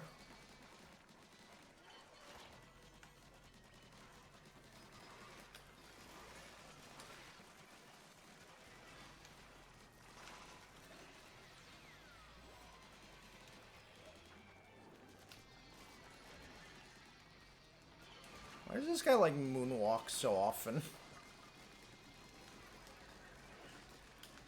He moves so weird, I feel, this forearms guy.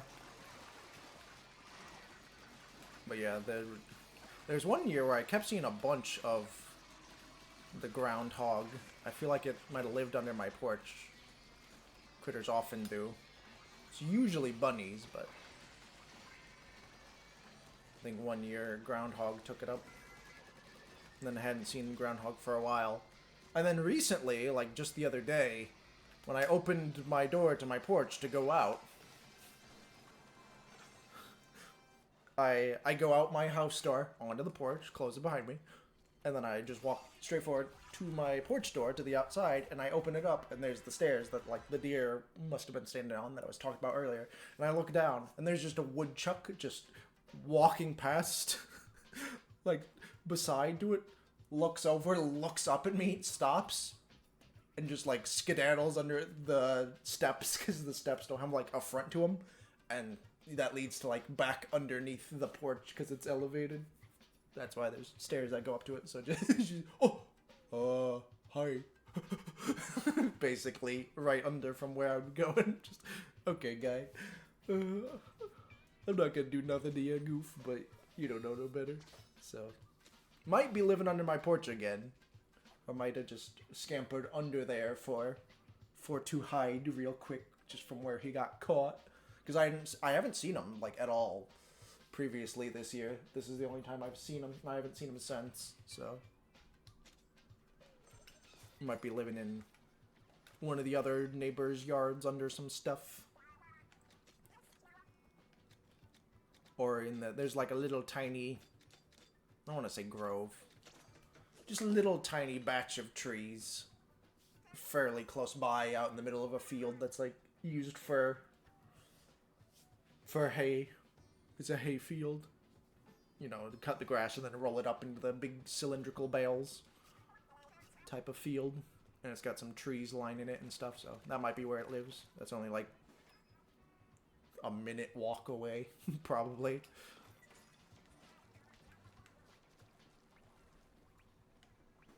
So yeah, all my garden critter stories.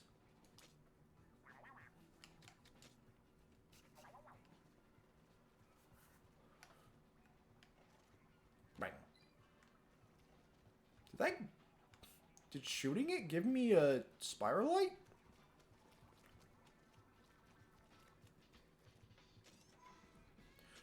I was gonna say I should have checked how many I need, but like,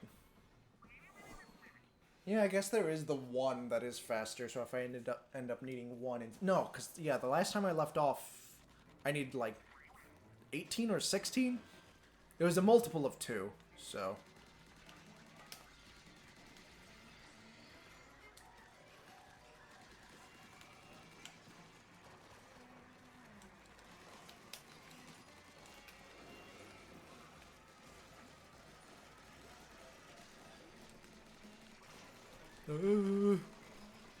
Let me up.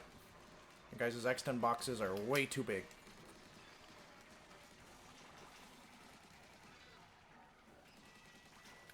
Which is sometimes very helpful on the cars, because you can use it to block other chum, but sometimes it's annoying. Really depends on map layout and what other bosses there are. And what, like, gadgets and, you know, main weapon you have access to in the run.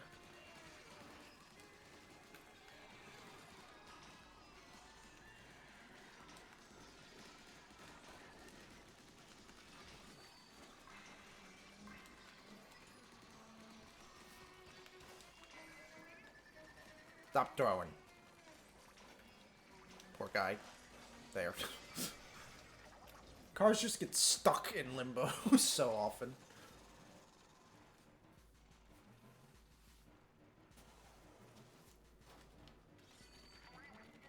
Might try lefty first. I always go for righty.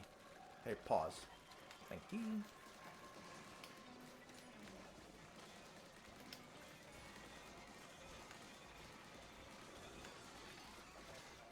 I feel like while there's no lid to play around over that one,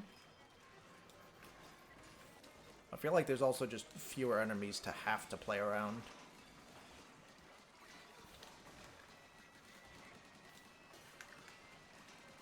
Yeah, I feel like that was more efficient.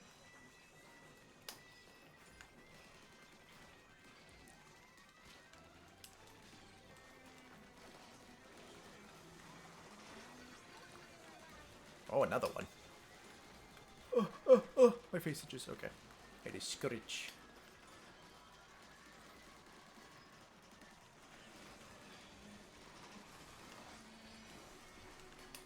Meow, meow.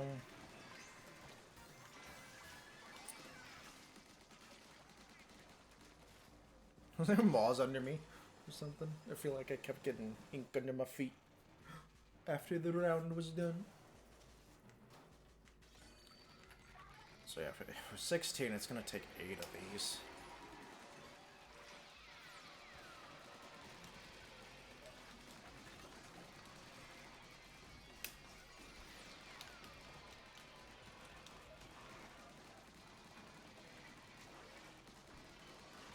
Oh!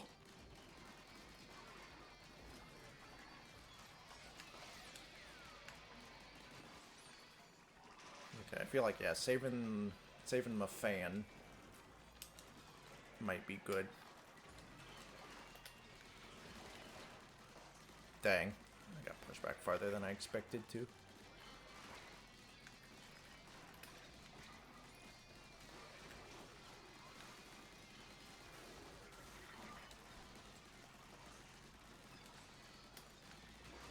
There we go.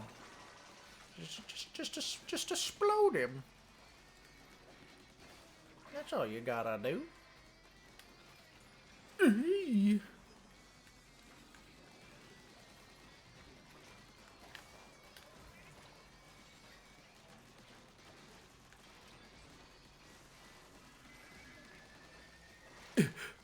Oh, that's not enough. For some reason I thought that was gonna be enough. Ow. Okay.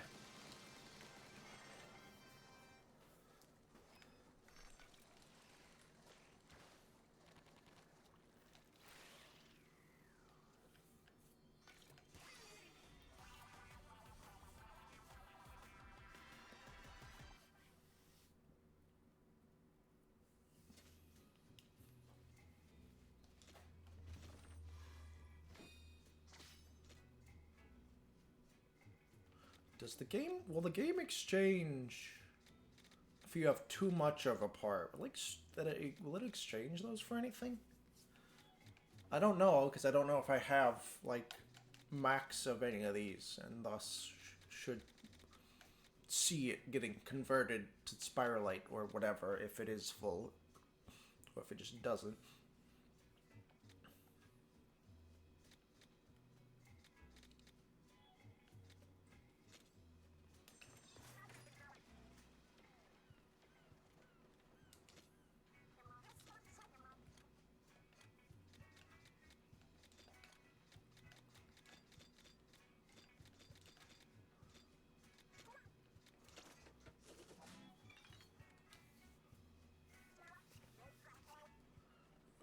How many more do I need? I know I haven't done enough, but...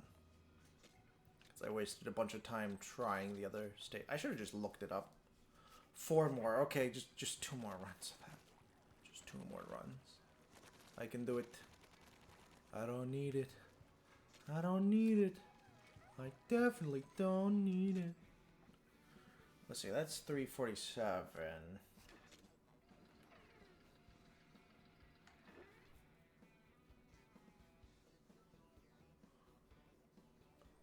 Oh, do I have to press?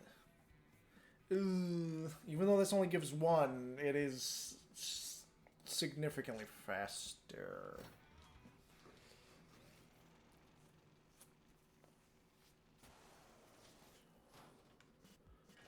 Because I can just go bop, bop, bop, bop. Oi. Bop. Hi. Bingo.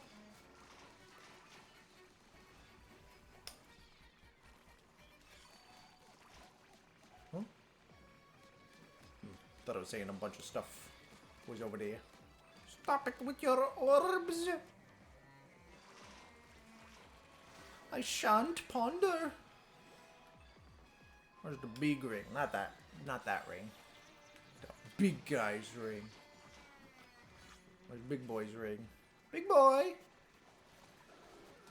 Get these guys out of here. There he is.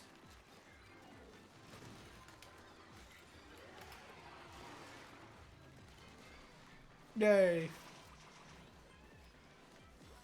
And I could quit, but it's so easy to fill on this. Might as well, just in case he decides to give me a doorknob or something, or a part I don't have.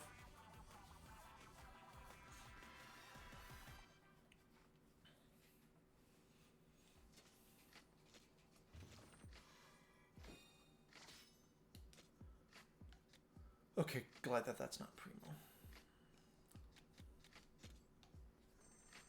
Give me 666 Spiralite. Yeah, I'll scrap them in a bit. Oh, that one was significantly faster, wasn't it? Because my other one was like 130 something, and this one is 111 something, or maybe not. Maybe I'm misremembering. But I wouldn't be surprised if it was faster, because I didn't waste as much. Whoa, look at you go! Because I didn't waste nearly as much time. The thing trying to look straight up and kill it. Ooh! Hey! Did my fan ever land? Okay. It was looking like it might not. Hello. Wait, are you still alive down there? Were there maybe two?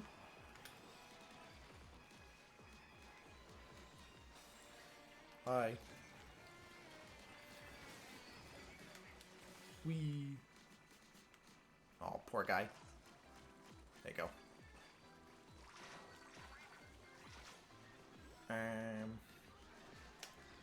Stop slapping my bot. Oh. Well then. And kill you, out of principle.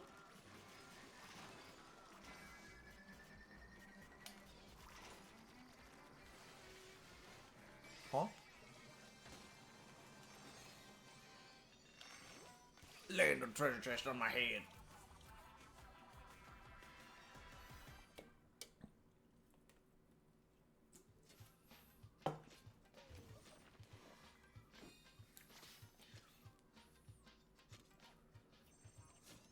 What else? Anything else has happened? I don't think so. I can't think of much else happenings.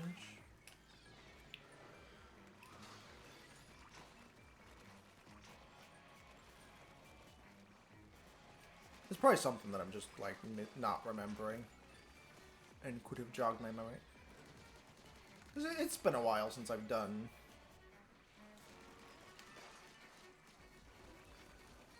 some Raiders. I couldn't remember the name of the dang game I'm playing.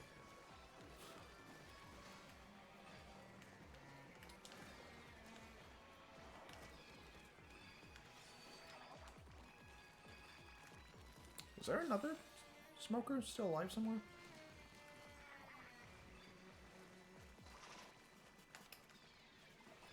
No, there is. No, there's not.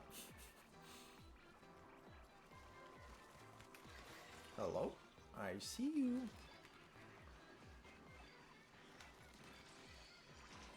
Is there another one? Hold on. There. Put them out of their misery.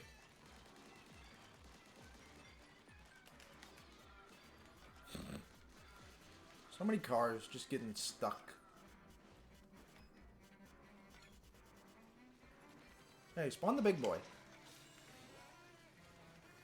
Thank you.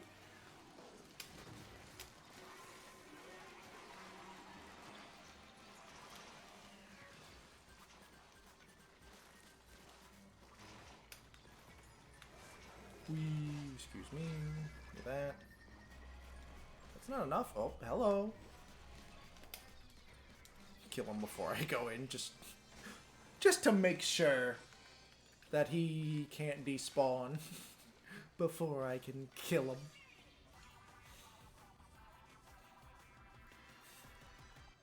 Find it. Why do they call it reel 'em in? Like, you're saying, make fewer characters because that's fewer characters than reel them in technically, but you could technically just call it reel in if you wanted. So that's purely a flavor thing, calling it reel M in. I only need one more. One more once.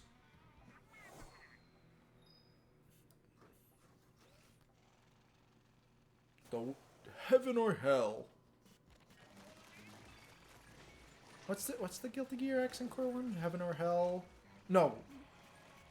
Is it heaven or hell? Or is it Rebel? No.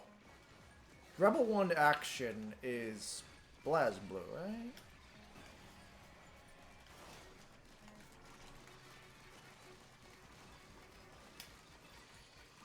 Yum yum yum yum yum.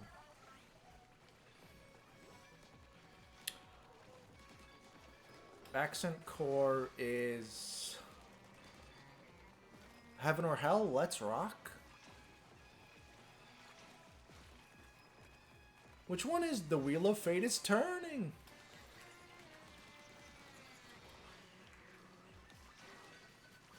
Because fighting games became allergic to saying round 1 start. Or round 1 fight. Like how freaking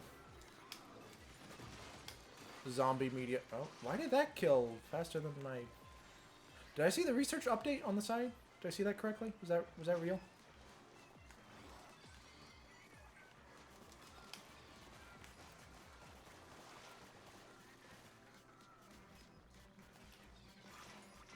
But yeah, freaking fighting games got allergic to just calling things their generic terms. Like how zombie movies are allergic to calling things zombies. Or just zombie media in general.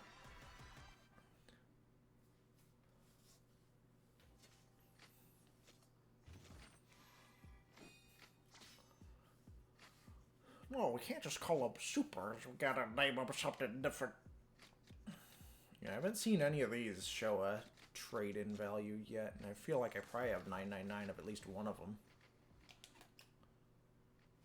Yeah, I've got 999 buckets, but that's the only one. And I don't know if it's been... Maybe it won't give you a thing, because I feel like I've killed plenty of salty tongues, but... Maybe it then tries to fill out with other things, if applicable. This means I should have it. We can't call them supers, we can't call them rounds, we can't call them specials, we can't call them reversals.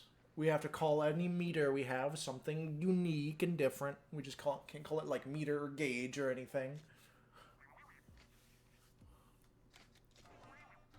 Hey, you're there. You're completing the summary reports. Yay! Did it give me the 3? I guess it probably did. I haven't read any of these. Oh, it scrolls down. I'm like, there's only 2 segments, so what does the 3 unlock criteria for? Because they have 3 pips underneath. Chum at frying pans, they frequently in groups. When they smell a target, they approach it and attack it with their frying pans. Use this frying pan as a dyeing pan. They're exemplary of fearless lesser salmonids and are the most numerous and common enemy spiral-eyed ants. Okay, so they call them lesser salmonids specifically. Okay. I always refer to the group of non-boss salmonids as chum. There's chum variations, but lesser salmonids makes more sense. But boss salmonids is kind of weird too. After it made sense initially in Splatoon 2, Salmon Run 1, but after Splatoon 3, Salmon Run 2, the next wave introduced King Salmonid that made those are kind of more boss-like than quote-unquote boss salmonids, but they kept the name boss salmonids. And now this game has, lesser salmonids, quote-unquote boss salmonids, the seasoned versions of boss salmonids, which are more bossy, and then just, actual bosses that are, specific big story fights that are one-off entities. with very specifically built things around them. So like now there's 2 stages above boss salmonid in the game. So it's weird. Example of the last salmonids are most numerous and common enemy on the Spiraline Islands. Its enemies are easily defeated. The frying pan attacks are fairly strong, so don't let your guard down. Why is that an orange text? Like, guarding is a mechanic? It's not. Fun. Ah, the fun facts must be what. Oh, do you get the report on the first one and then one fun fact for level 2 and then the other fun fact for level 3? They're usually staring off into space, so it's hard to tell what's actually going on in their heads. Like the one on the island in the mining mission farm. At the end game mining mission farm that people use for farming. I think it's the Bay Gull Beach one. The one, you know, leading into the inner spiral. Who's behind the box all alone in the one island that's all connected by a bridge. They have a distinctive call and may be using it for communication. When one chum starts running, surrounding chum also break into a run. Apparently, when they have downtime, they scoop seawater into their frying pans and stare at it as it evaporates. Huh. They ponder the sea. Tong chum. Barely able to hold it. They wield their tongs proudly. They march towards their target and attack with the tongs. That's so much less going on than this one, but alright. I guess this is like a default version of it, so it'll have more information than this. Like a bunch of these things that aren't specific to frying pans probably apply to these. They got some reach with those tongs, so be sure to keep your distance when fighting them. Like your basic chum, they are easily defeated. Chum who feel that frying pans don't offer enough reach have exchanged their frying pans for tongs. Seems like they find it challenging to simply hold and swing their tongs with both fins. They love to announce their presence by making that clack-clack sound with their tongue. Oh, I haven't heard that. Do they, like, clack them together as they march towards you? Or, like, on when alerted from an idol? Because I always hear, like, the battle ready when their eyes glow. Is like, the only thing I often hear. Seems like it's louder. And any boss salmonid are around will do a, like, screech as well. If they have one. So I feel like those would be louder. They can't enter places with low ceilings, and they can't figure out why. We love them, though. They are dumb, but we love them. Tong chums compete amongst themselves to see who can hold their tongs the highest. Perhaps that explains the ceiling thing. If you let yours down lower, you lose. Too bad that's not actually like a thing in the game you can use anywhere. Going under a place that they can't fit with their tongs up. I want to show us how many eggs they give as well. Oh, I saw a little gnat fly by the screen. It's too far in front of me, though. I can't reach out and... I had already lost it by the time I said that, anyway. Spring chum. There's no modified small fry, are there? There's 2 modified normal chum and 2 modified cohawks. Spring chum bounce constantly. Why is the ellipsis not highlighted? They bounce into their target, hitting them with the spikes on the springs. Watch their movements and time your attacks wisely. What? What do you mean? They just constantly bounce. They don't really have a movement pattern that means anything. Keep your distance when fighting, as they can be squirrely at close range. Spring chum or chum, who already had strong jumping ability, the springs get them to even greater heights. They bounce along at their own pace in pursuit of their targets. Thorny fruits that have washed ashore are attached to the springs. Little tracks are scattered around the beaches which spring chum have passed over. Oh, there's a total defeated. Yeah, these are probably more than this, because I think there's a jumpin' chum specific event that can happen on mining mission mini mines. But there's not a Tong Chums one, I don't think.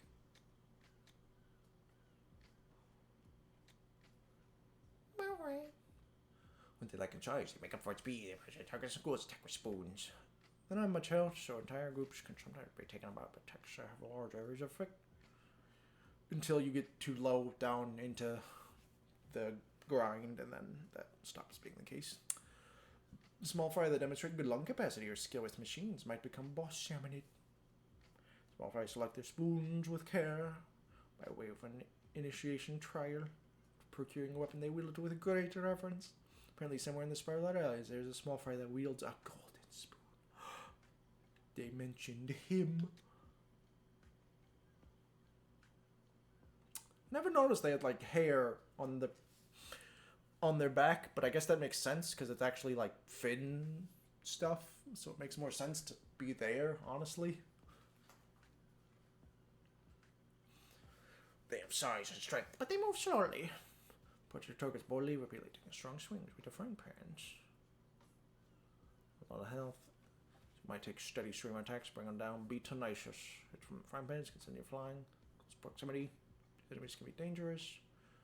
They wear highly breathable trousers of knitted straw to adapt to the hot climate. Your favorite emergency rations hang on their back. I did not notice that.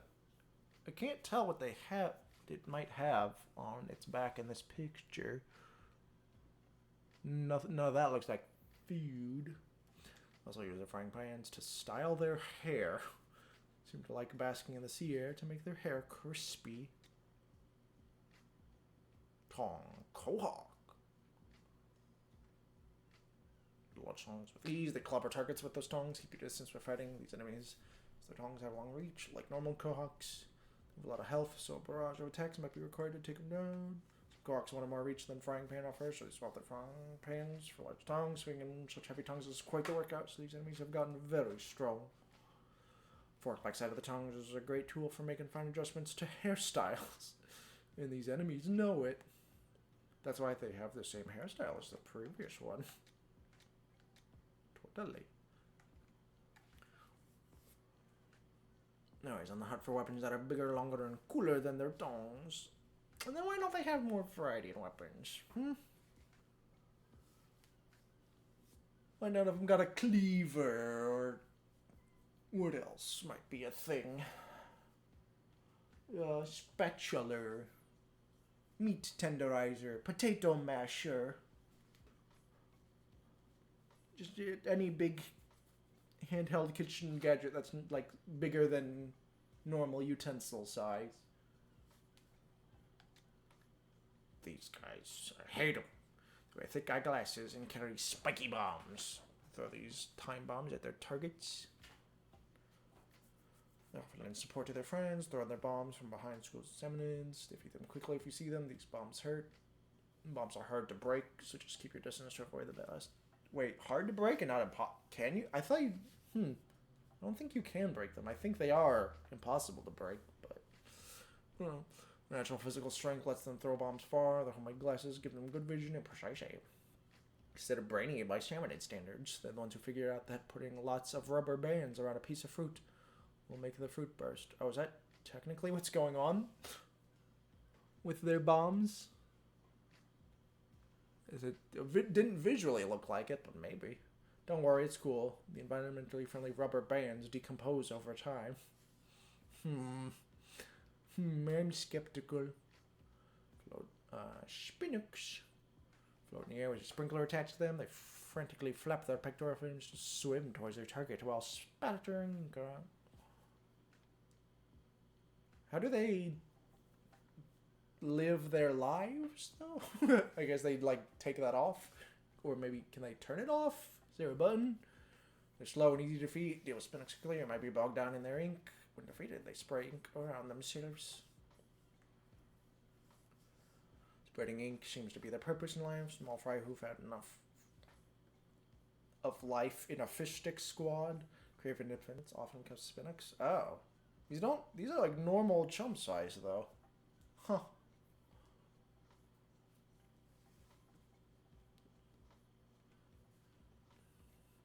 They cling to the best part of their former fish stick life, air travel. After much trial and error, they decided facing downward toward the battlefield was the best way to fly. Alright, Sparkies. Is this Sparky even actually a guy, or is it a robot? They run around making noise with a fuse on their heads. Chase after their targets and self-destruct after swelling to a large size.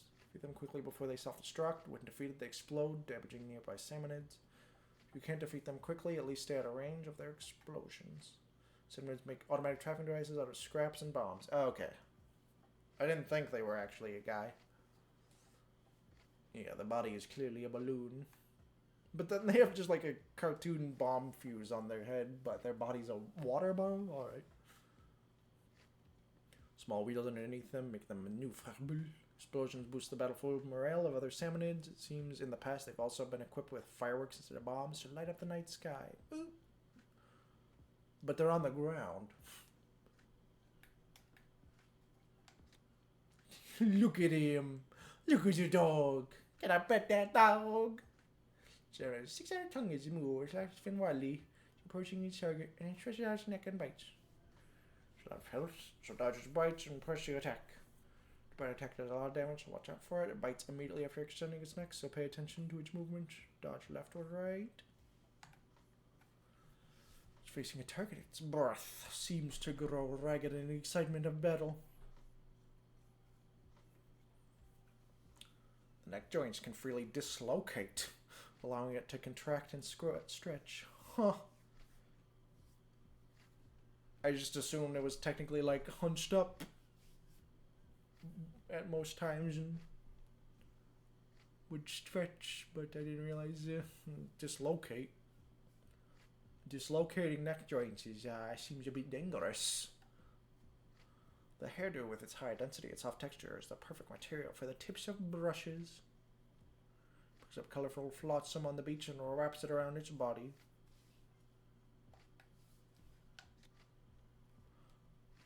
Salvatores. Does it have a little fork on... Where's that fork being held? Oh, huh?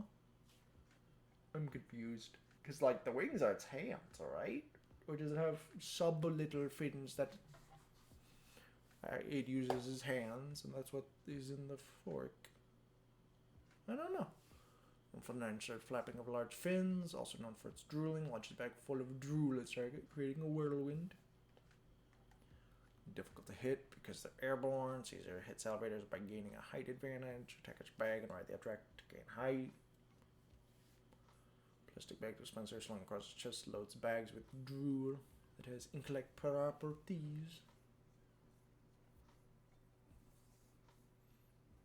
Oh yeah, it's got a little roll full of them down at the base of it. I never noticed it before. I could tell it was like throwing the bags and that it would just keep getting them. But I wonder if there actually is even a reload animation, or if just it throws the bag without deleting the bag that's already attached to its model.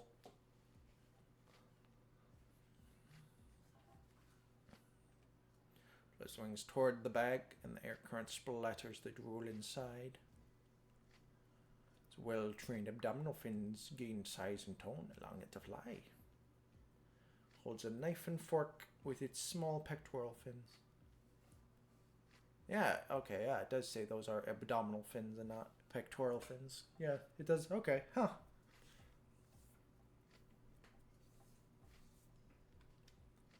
Interesting.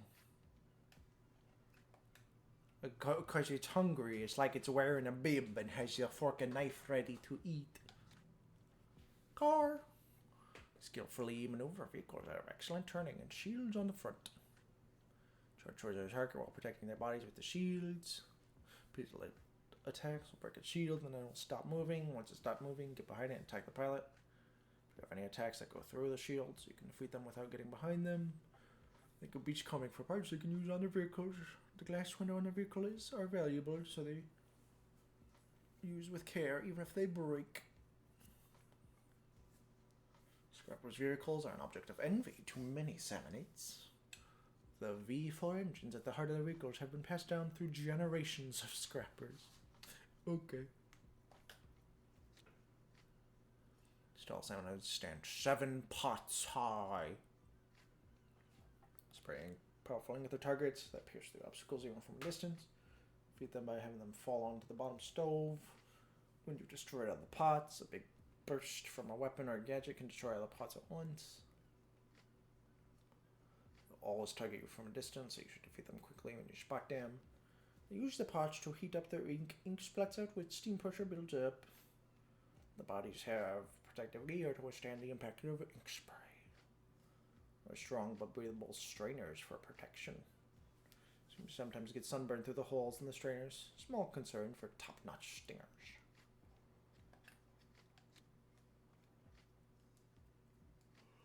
Why do they got the 3 extra ones on the back? I wonder if this will tell me. Their bodies are large and covered in hard scales. They can plate bombs above their head and throw them at their targets. Is that why they're impenetrable? They have naturally hard scales? I always figured, given the texture that they look like, it feels... I thought they were like coated in rubber or something, ink-proof. Because it's always looked that way. At least... Yeah, wait, even in this game, too. Maybe they're just darker and sleeker to show... To try to communicate the... ink immunity, durability, and not necessarily different material. They inflate bombs above their heads and throw them at their targets. Steelheads build up energy in their bombs, attack the bombs. When defeated, they'll explode, dealing heavy damage to nearby damage. Takes time, but you can defeat them by continuously attacking their hard bodies. They generate the bombs above their heads using stored explosive saliva. Tube at their mouth goes to the top of their head. Repeatedly pumps saliva through the tube. They use hanging seaweed to block out the strong sunlight of the Spiralite Islands. The equipment has gotten damaged by the salty air. Oh no! Why do they do it above their heads and not just spit it out of their mouths anyway? Why do they not have it just build up in front of the mouths and spit it out? And with the cannonball, it taps on a bouncing material strapped beneath it. On the bouncing material strapped beneath it. Slams the cannonball on the ground, generating shockwaves. Shockwaves by jumping over them. It's the usual end attacks while the cannonball attack is winding up, so try to attack aggressively during that wind-up period. Defeating it generates shockwaves that damage more examining. Big shots in Splatlands aren't aggressive, but on the Spiralite Islands, perhaps due to the influence of Spiralite, they're on the offensive. Yeah, because I remember the thing that talks about them for Salmon Run says that they're like they're big shots that weren't aggressive enough for that lifestyle or something. So the passive ones got converted into big shots. They became strong by lugging around these cannonballs, and they can hop quite nimbly.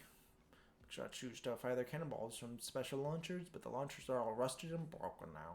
Large broken launchers are repurposed for use in the big shots bouncy bases and the other summoning machinery. Oh, I never even thought about that. That their launchers might have used spring mechanism before, and that's what's now they're now riding. Huh.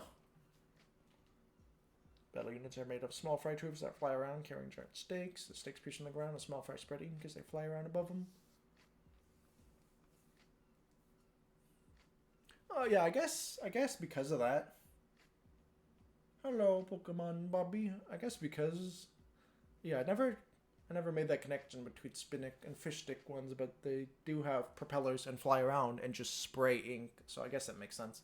I just never connected them, because Spinnocks are so much larger than Fish Stick small fry. Fish Sticks piercing the ground, and small fry spread ink because they fly around above them. Defeat all the small fry. Thanks, you would have never guessed. Paint the stinks with ink and climb them. It's easier to hit the small fry from close. Attack the propellers or bomber stakes or well over, making it easier to target small fry. Support fighting Salmonids by singing. Oh, right, because they do have their little song. So they fly in circles around with the stakes. They train their lung capacity, and some individuals are even scouted by stingers. Oh, you can be a small fry stinger? Wait, scouted by stingers and not scouted as stingers? So many small fry were getting stuck atop the stakes that propellers were installed to lower them. Oh, if they just like planted and couldn't remove it. If there's no one around to kill them off of it, I guess they're, stuck there indefinitely. Or something? I don't know why. I guess they're just trying to come up with a reason of why they added that mechanic into the lore. Because I don't Like, yeah, that lets them be lower to the ground, but that doesn't help dislodge the stick or anything. So they just didn't really think it through. They just wanted to lampshade the propeller. But in a way that doesn't actually work. But whatever. So they're serious about flying safely. They don't want ground-based salmonids to get hurt by the stakes. Huh? Is that a... Well, it's not an orange, so I doubt it's an actual behavioral thing you can take advantage of. I was gonna say, will they, like, not plant in a place if there's a boss salmonid there, but... I doubt it. For stick drills, well, here's mine spiralite and develop the eyes. Oh! Apparently some stakes have been left frozen to icebergs. Yep. It looks so weird without the, like, ink lines coming all the way down to the ground. It just don't look right in that picture. Like extremely long machines made up of a large number of connected ink spring devices, which are metal-headed rides. They endlessly chase after their targets.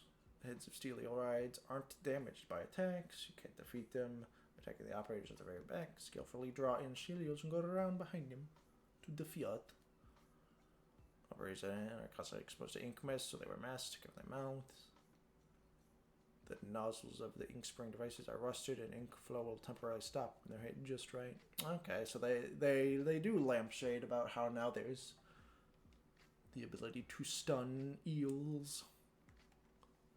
Materials for steel eel heads and ink spring devices are particularly valuable. When the machines break down, they're disassembled and the parts are reused. I'm surprised they don't mention splash walls at all. Because that's... Well, I guess in this game where you can go through the eels, so...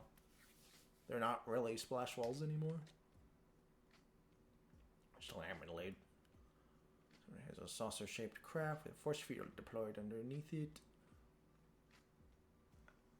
I don't remember if the lore was for lids was originally that they were Octotech or not. Because I know some Salmonid tech they said was originally Octarian/Octoling tech. Summon Salmonids from the opening underneath the craft. When the target enters the force field, the craft will crash down and attempt to crush it. A very terrible idea. Take them out quickly by attacking the Salmonid that is piloting the craft. No, don't take them out. They're so good. They're double agents. They work for you. Dodge the crashing craft and get on top of it. Use the crashing craft to crush other Salmonids. Yeah, exactly. That's so much more useful. Craft can't hold much weight, so instead of mounted weapons, has to rely on that crashing attack. Placement of the wiring and metal fittings on the craft appear to have been calculated for balance. Pilot values the personal space and shows no mercy to intruders who cross its boundaries. The pilot has been known to swing a pasta ladle. Picked up on the beach. Has been known to, like, that's not protocol that they're trained for, that's just a thing they decided to. Okay. Fly. Look how chubby he is in this game. They made him the whole size of the dang cockpit. He is the cockpit now. Over and fly about in our cockpit with missile launchers on each of their shoulders. Each launcher can fire 3 missiles, which are always launched from a distance. Oh. Yeah, normal Samurai, it's 4 each, right? Yeah. And now I don't think I ever clocked that it was a different amount of missiles in this game. Or was it 5 in Salmon Run? I feel like it was 4. Because there's 4 launchers in the open things, but maybe they just had one. Or maybe there was a center one? I actually don't know. Can't remember.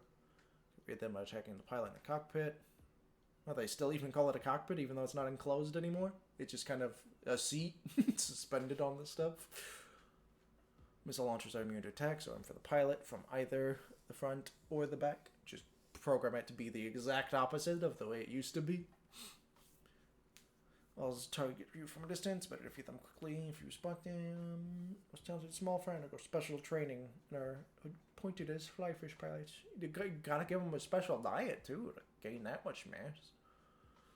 Jet mechanisms are made of modified plastic or bottles, result of advanced technological skills.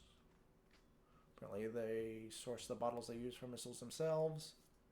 Of drinking the contents of the bottles they find on the beach makes them too big for cockpit armor. Oh, they drink too many soda.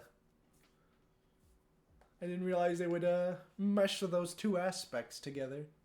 That's cute. This guy. Hate this guy.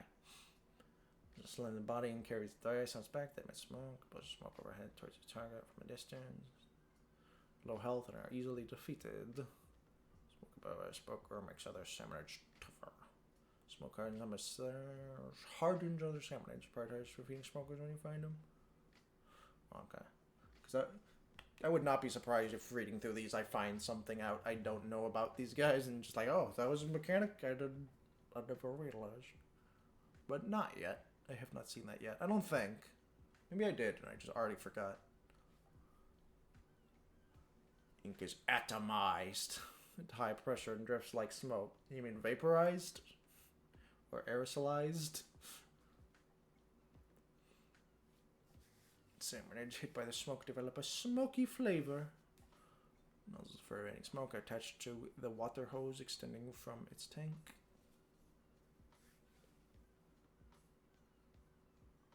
Oh, okay. The nozzle tips can be replaced to switch between mist, shower, and jet modes. No, they can't. Be cool if they had a mechanic to maybe do it in different shapes and sizes and whatnot, but nope. Hot day seawater mist is popular among salmonids. Aw, mist themselves. Ooh, are they gonna tell why they've had their mouths closed? Why Mars has been muzzled for eating too many bombs. Bad for their health. Had to put a muzzle on them. With large bodies, but they usually conceal themselves in ink. They will suddenly breach out the ink under their targets. The red bobbers that float in the ink indicate whether a next attack will occur. Attack them as they reveal themselves while breaching. Their abdomens are protected by hard armor. Their backs are vulnerable, so try attacking them from behind.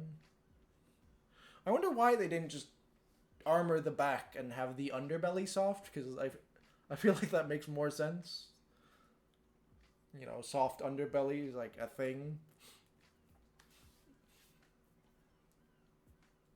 But whatever.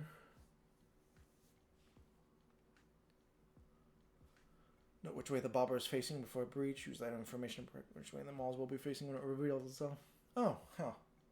I didn't know you could look at that and glean that from that. I guess it makes sense. I was just remembered it as the direction they had come from is the direction their back will be facing.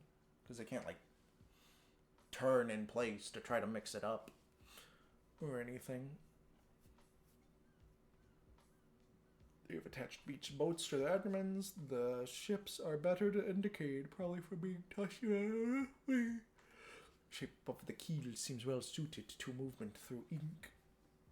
What? A boat is shaped to move through liquid? Well, wow! Who'd have guessed?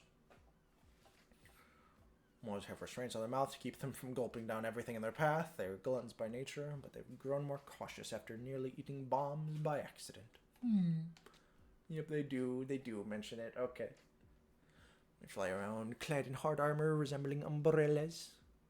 Fire shells into target, raining when they burst. You can defeat them by attacking them directly immediately after they fire shots. If you successfully turn a shot with it and hit a drizzler, defeat them with one hit, armor and all. Take time, but you can defeat them by continually attacking their tough armor. Showers who don't enjoy working in groups frequently become drizzlers. Firing each shot is an exhausting challenge, and it leaves drizzlers exposed. The umbrellas battered by island life are repaired with island vegetation. Yeah, because normally isn't it that the force of firing the missile for the normal ones like flips them and upturns them because of how the umbrella shield has to be crafted in order to help them float. They put straws in their mouths and use them to shoot their ink-like saliva. Just slacking off and taking juice breaks in the middle of battles. Or are they? Projectiles are covered with coconut shell masks, but the fruit of those coconuts has mysteriously disappeared. How mysterious.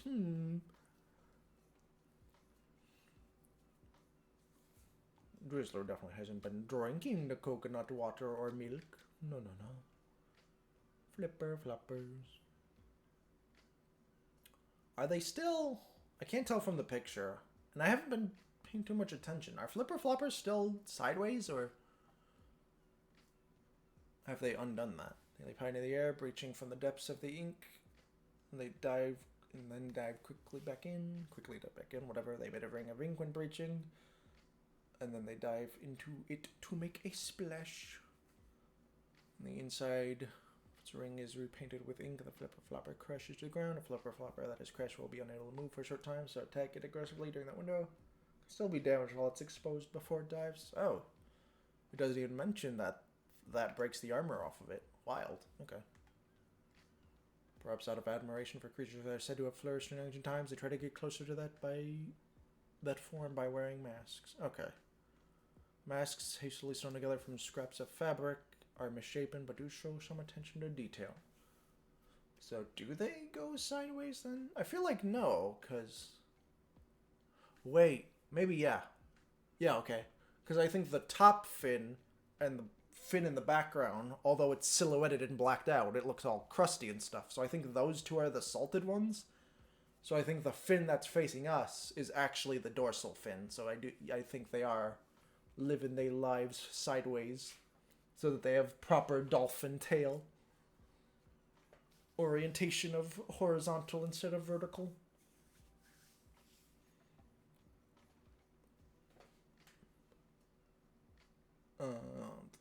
Their lights removed from discarded items and reused can give them a clear view even in bad weather. When asked, they sometimes help other salmonids by jumping over and over to cast light on beaches at night. Just set up a light. Why would you do that?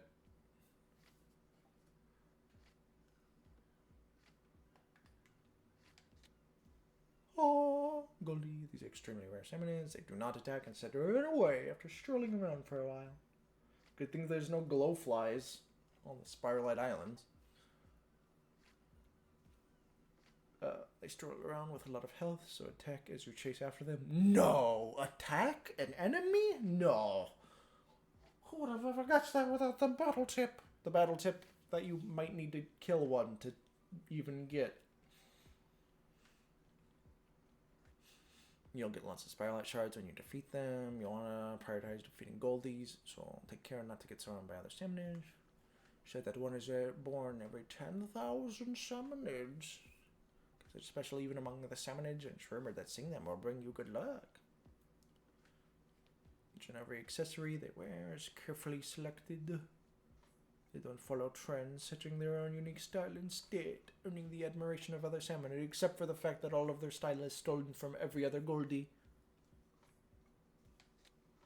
He looks so chameleon in this one. I think the saltiness is making him look like he's got the more, chunky scales that chameleons often have around their mouths and casks and whatnot. A giant salty tongue that has reached peak lung capacity through Spiralite.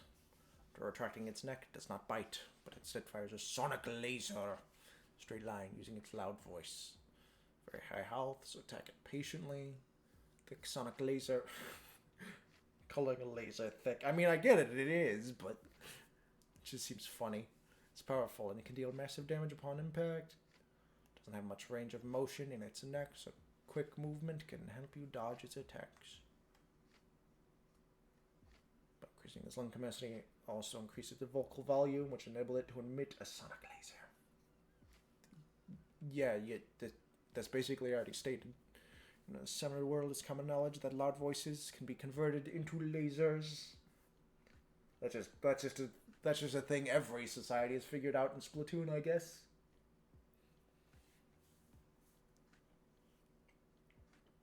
Freaking squid cavemen found that out.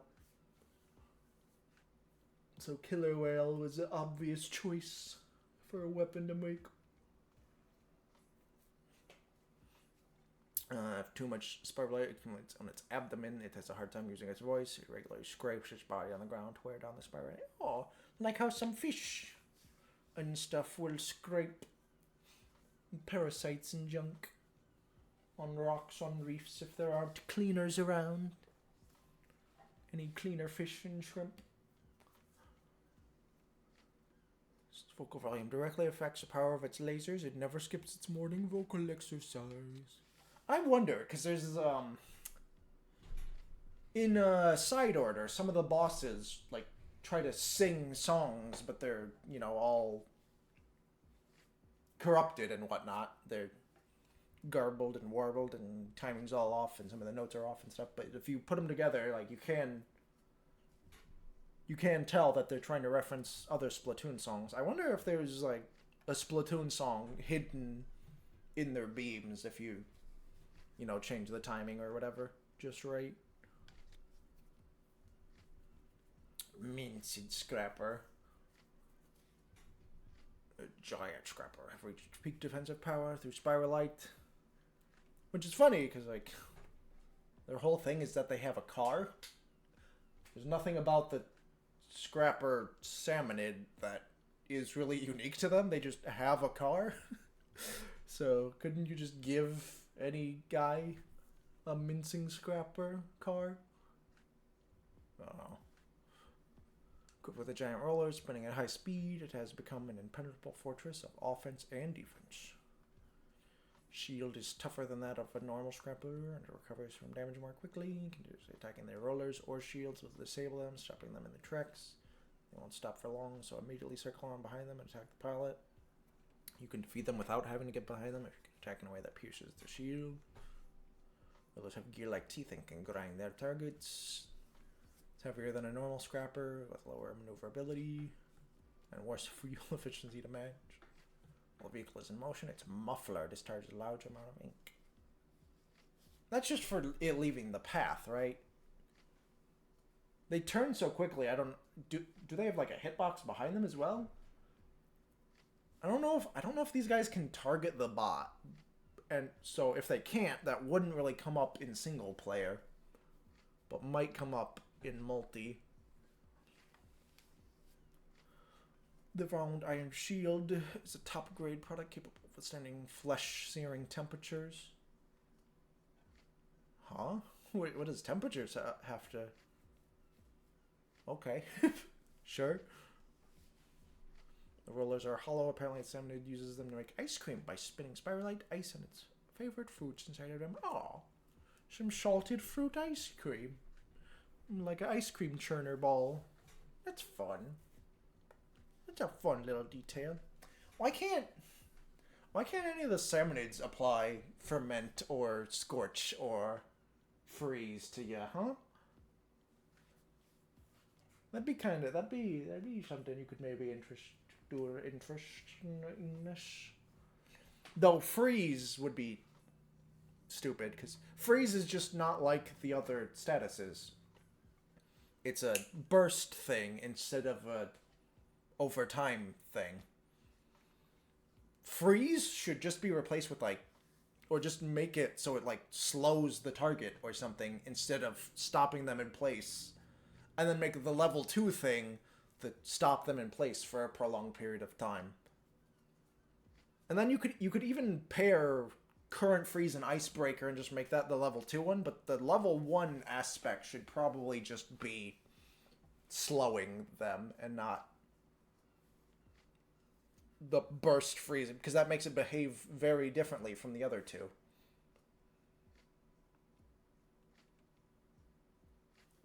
In a way that, like, makes it hard to try to balance them as though they're equivalent to each other.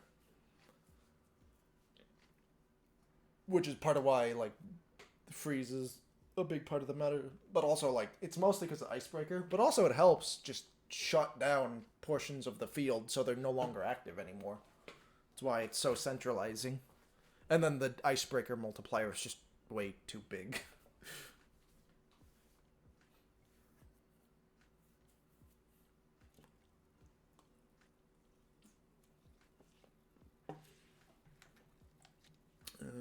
Alright, let's go. Yes, Stinger that has reached peak spraying power.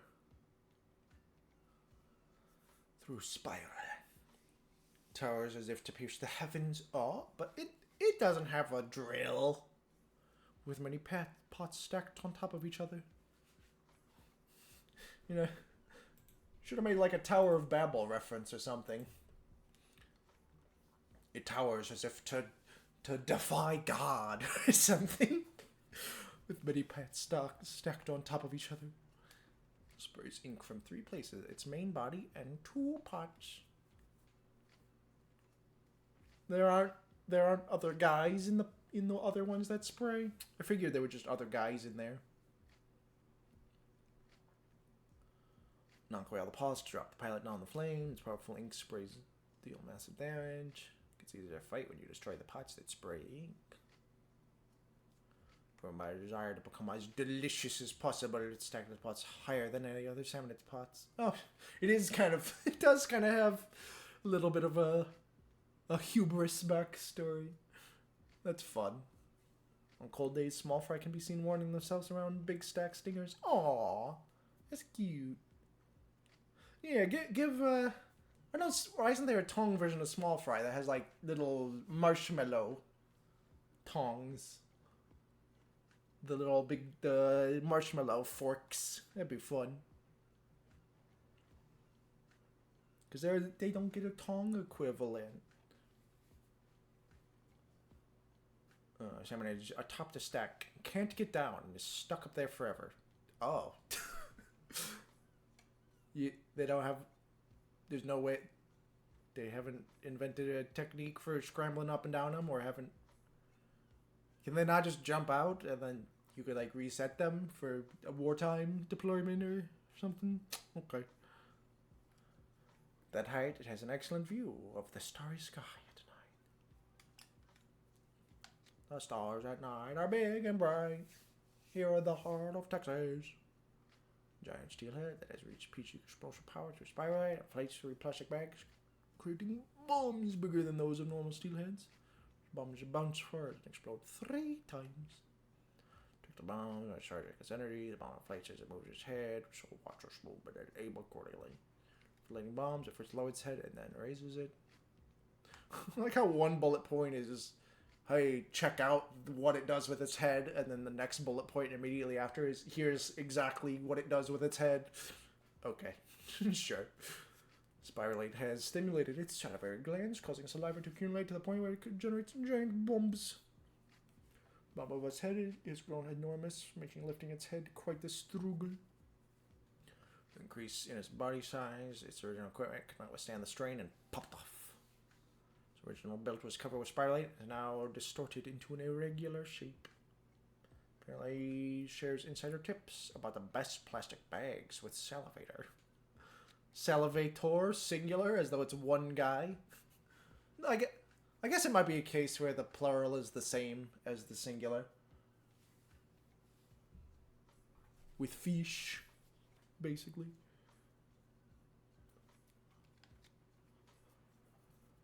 Giant Big Shot reach peak shock power through spiral spiraling 5 times as much as the Big Shot. Okay, specifically. You can jump higher than the smaller salmonid can. Slams camel out, create 3 shockwaves. Moves in large jumps, making it a difficult target to hit. It's easier to land attacks, lets cannonballs slap him down, so try to attack aggressively during that wind-up period. Short gaps between shockwaves, so try to time your jumps to dodge them. Or just bot hop, or have double jump, or squid roll, or use height difference, or... I swear, like, timing them is the thing I do the least often with those guys. It built its upper body strength so it could slam the cannonball repeatedly. Average salmonid would be entirely incapable of lifting the gigantic cannonball. And its amazing dumping power from its spiralite that is essentially fused with its spring body. Oh, the spring to its body. Ah. Somehow it balances itself while its disproportionately small tail fin. Oh, with its disproportionately small tail fin while airborne. Is the tail fin even out on them, or is it in the contraption? I don't know if I've ever seen it. Or specifically noticed it. Giant steelhead peak tracking power through Spiralite with faster movement speed than a steel eel, along with incredible length that will unceasingly chase its target. At least, it would have been so much worse if they like gave these guys AI to try to circle targets and just coil them up. You can defeat it by attacking the pilot in the rear, focus on the rear while fighting your way to it. Be careful not to zigzag too much, as the pilot might become hidden from view by the Metal Body. Metal Gear. Apparently it was so inspired by the delicious foods that people would line up for, it connected too many devices. Huh? What is that? What does that mean? I don't get what that... Is that trying to reference anything in particular, or... Because, like, it doesn't make food. Nothing about a normal steel eel is, like, designed to eat food. I don't get that bit. Over a length is too long. It seems it makes it difficult and hard to see and hard to maneuver from the rear. Then, how do they do it better? Entire devices kick with pilot, and it creaks with every movement. Its pilots are so engrossed in chasing targets, they don't seem to notice the large tears in their masks. It is bathed in a mist of ink and spiralite. Spiralite is crystallizing on the body.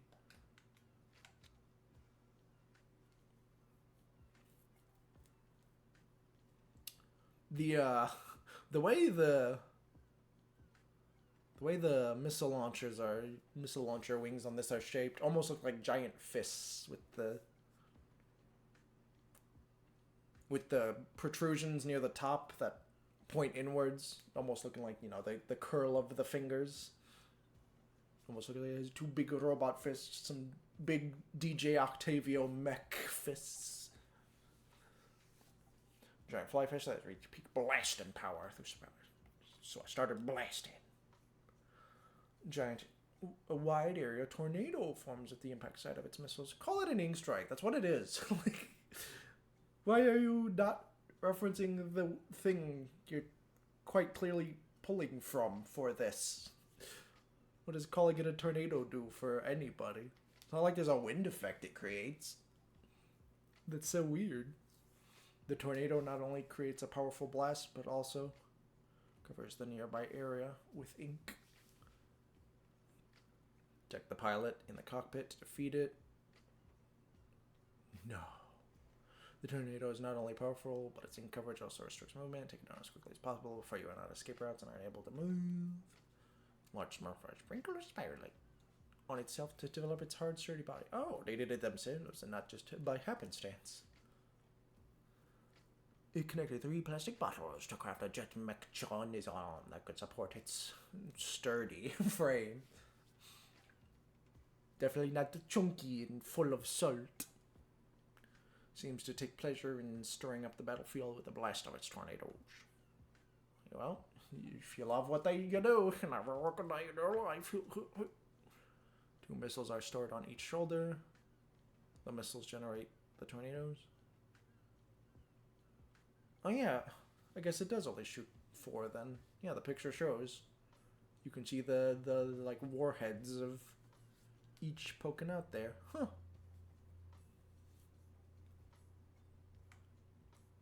I didn't realize there was a different number between them and normal. Because I feel like these also come out at a slower rate than normal fly fish fire rate. It seems a mechanism inside the missile launcher adds the violent spin to the missiles.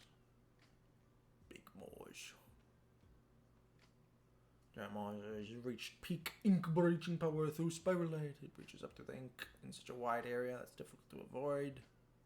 Deals high damage to its targets with a giant bobber proportionate to in size to its body. Attacks it reveals itself and breaches the ink. Its tummy. Oh, they used the word tummy. It's protected by tough armor. I don't think they did with normal Maws. With this one, they're like, no, tummy. On normal Maws, it's like underside. On this one, it's tummy. It's protected by tough armor, but its back is defenseless, so aim for that. Note which way the bobber is facing before a breach. Is that information getting placed to attack its back during a breach? These are like all the same as normal Maws, though I guess it doesn't fundamentally. It's literally just bigger. It's probably one of the least changed seasoned versions of a boss. The robust physique can breach a wider area, and with greater force, driven by the desire to become more delicious, they repeatedly breach, working on muscle tone. Other salmonids get caught up in their upward breaching, but Maws just don't notice.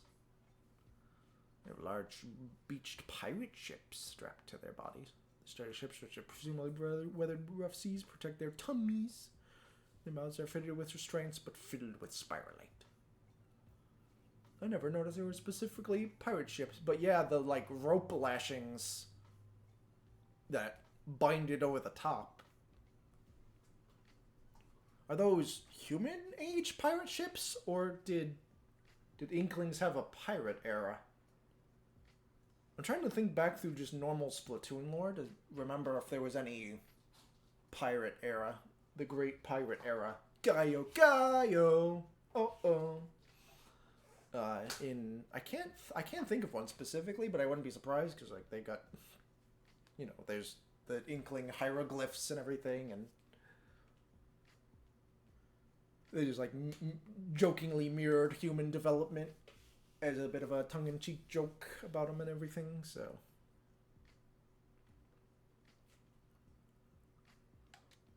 and then this guy is completely salmon of unknown origin with 4 fins that are abnormally large. But are those even the fins? Because it's got fins under them. With 4 weapons, 1 in each fin. It switches weapons based on distance to its target. Body's protected by tough armor, so attack the 4 fins, which are defenseless. When a fin takes enough damage, it shrinks. Oh, okay, so they don't fully blow up. They just shrink. Huh. And does not go back to its larger size. Okay. Huh.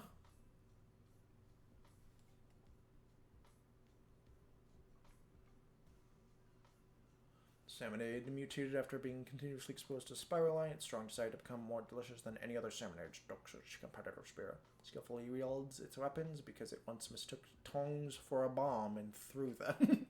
And we all know how they feel about their tongs. But also, like, could have been worse. You could have thrown one of your long-range weapons and lost it. Also, is there a version of Killer Whale? Is there a speaker on a propane tank? And they just have a splatling. They just have that weapon complete. Discovered its weapons by rummaging through containers that washed up on the beach. Its tough armor is made up of layers interlaced flotsam. Perhaps its bare fins are exposed because it's confident in its battle skills. I wonder why they didn't do like maybe a thing with these where they let them have a different variety of weapons or something.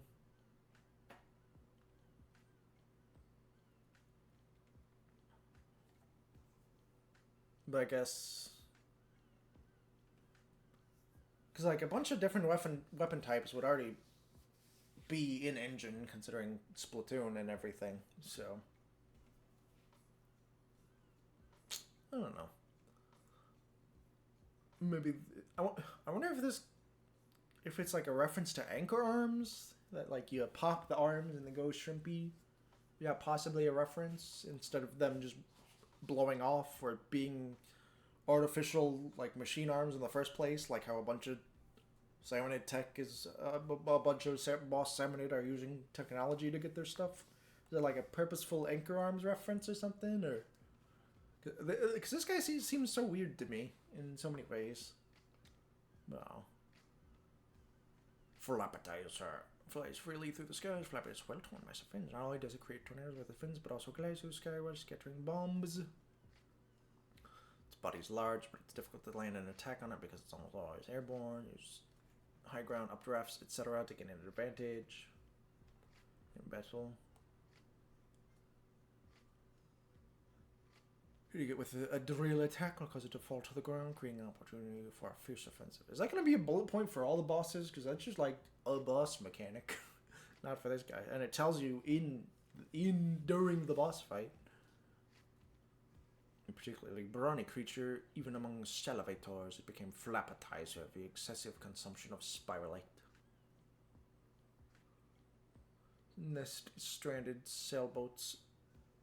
Oh, it nests in standard sailboats, so attacks intruders from above.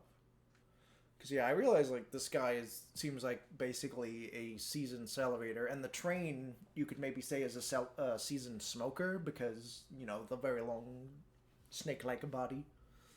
But then Death's Hurt is, like, doesn't really seem like any of the others, and we're still missing some other seasoned salmonid. So, I don't know.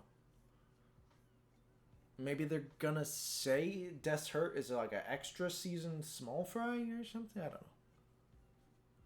know. When flapping its wings, it secretes inks from its lower fins to create an ink tornado. Oh yeah, it even has the fork and knife in this picture still.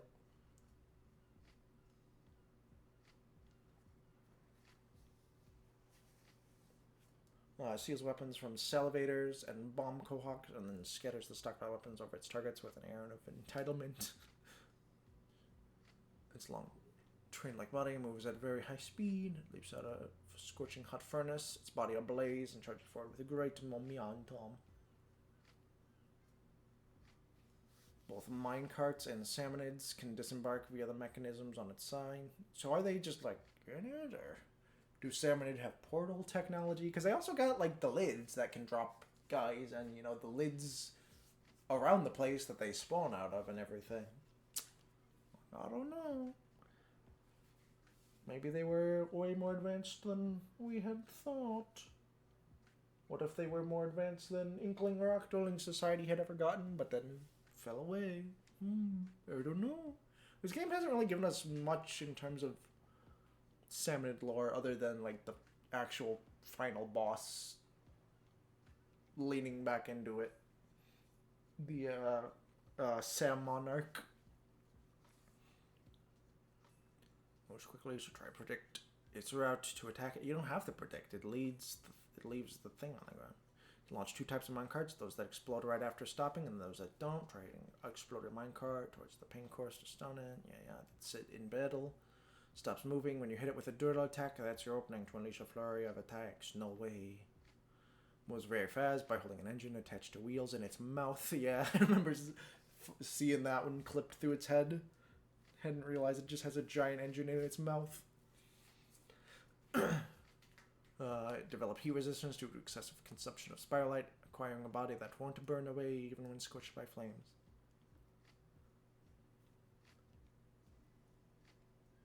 Yeah, this guy's like somewhat body horror-y with all the machinery on him and the ports in the sides and the engine in the mouth and the snaggly teeth and the wheel jaws and everything. I like him. I dig him. He's cool. They don't reference Smoker in this though.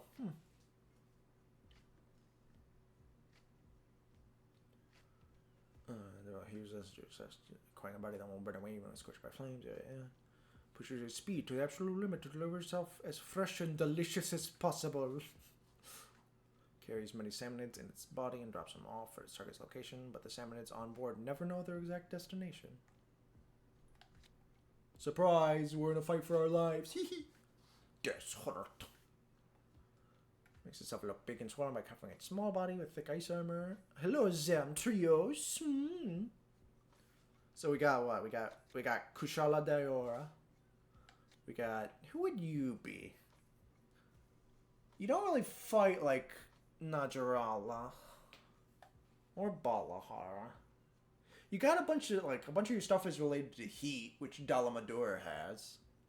You're not really like Dalamador scale though. Like you're big for a salmonid, but I don't know. There's no fire snakes yet.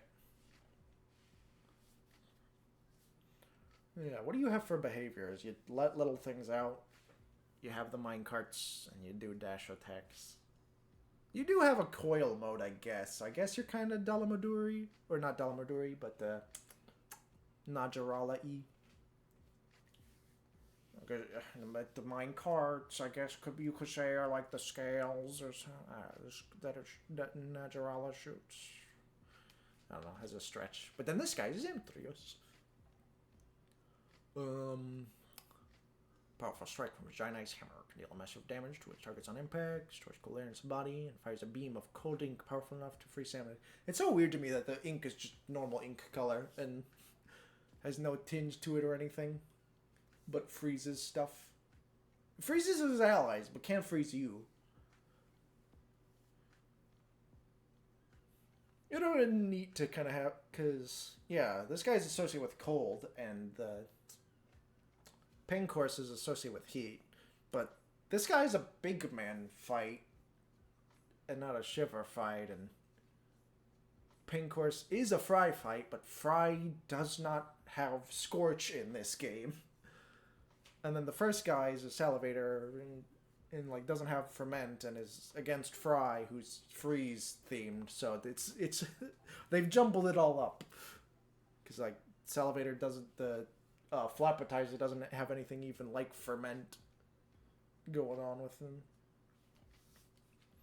So missed opportunity for some parallels and whatnot. If you don't break this hurts ice armor, it will be difficult to deal damage. If you break cracked ice hammer, you can deal its damage to defenseless fiend. If you hit it with a drill tag, you break its armor, no bad damage. So Northward's day, sleeping in dark, cold caves. Rapidly freed atmospheric moisture to cover itself in thick ice. Doesn't get much exercise, so this move apparently tires it out. Seems to maintain its freshness and prolong its deliciousness with extremely cold air. Sometimes freezes other salmonids by accident, but they aren't even aware of it. The ones who get frozen or death's hurt? Or both? This guy, yes, the salmon. Oh, you only need to fight it once for the thing. Down there, total defeated 1 for both check marks down there. I mean, it makes sense. You don't even really fight this guy when you fight him.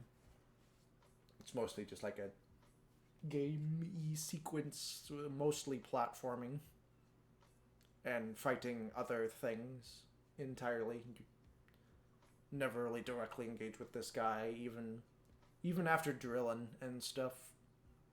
There's no point at which you use weapons or gadgets on this guy himself. Which, a bit of a missed opportunity.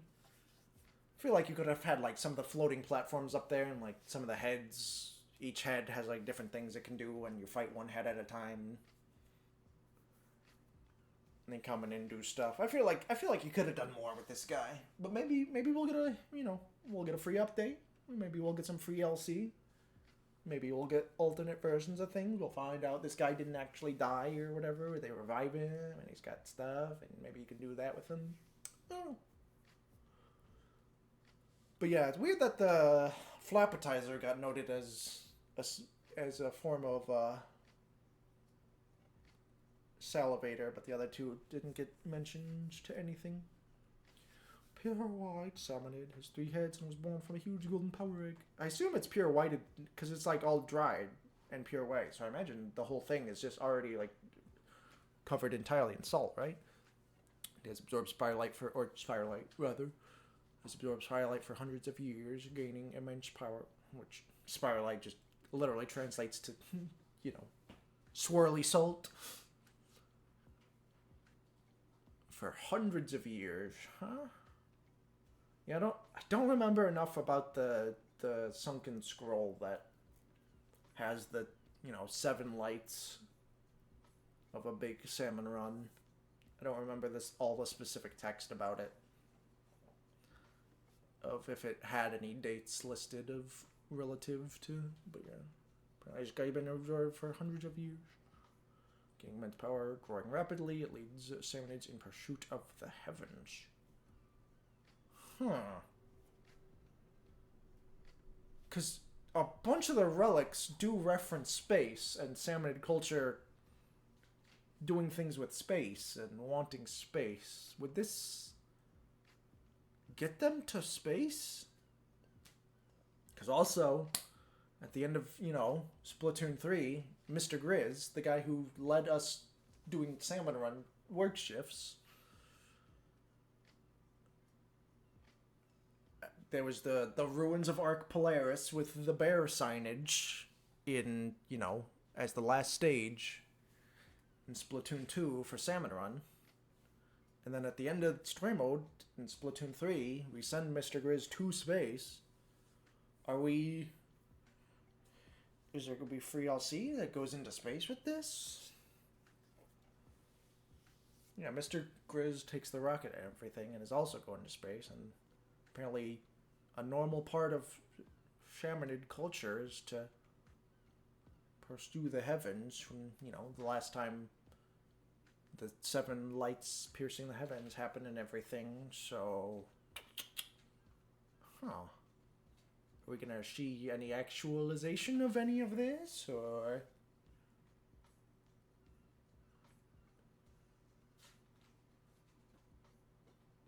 Also, how does it do? It's got a bunch of spirally stuff. Does it? I never even thought about that. To go down to the end game of this game, in the lead up to this guy, there's the big, you know, the big horizontal tube tunnel going down into the earth.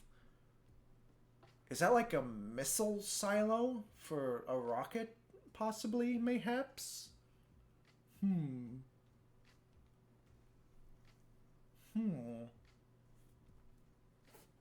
I wonder.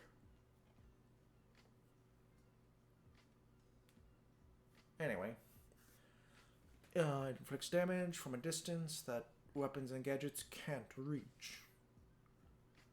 Really? Are you sure?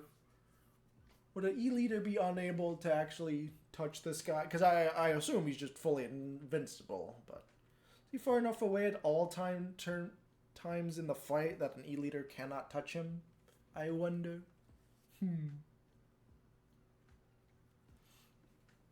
When the Sam Monarch attacks, dodge or shoot to survive. You can't shoot any of his attacks out, because his only attack is when he's building up the ball. I don't know what happens when he does that. I've always just pierced him. And then the killer whale. You don't really shoot him or his attacks at any point. He just spawns things. Defeat Salmonids, connect power eggs, and counter with a drill attack when the opportunity presents. Presents. I don't know why my brain wanted to say prevents. Ancient Salmonid named Salmon. Okay. Discover that on rare occasions, Salmonids with special abilities were born from power eggs preserved in spiralite.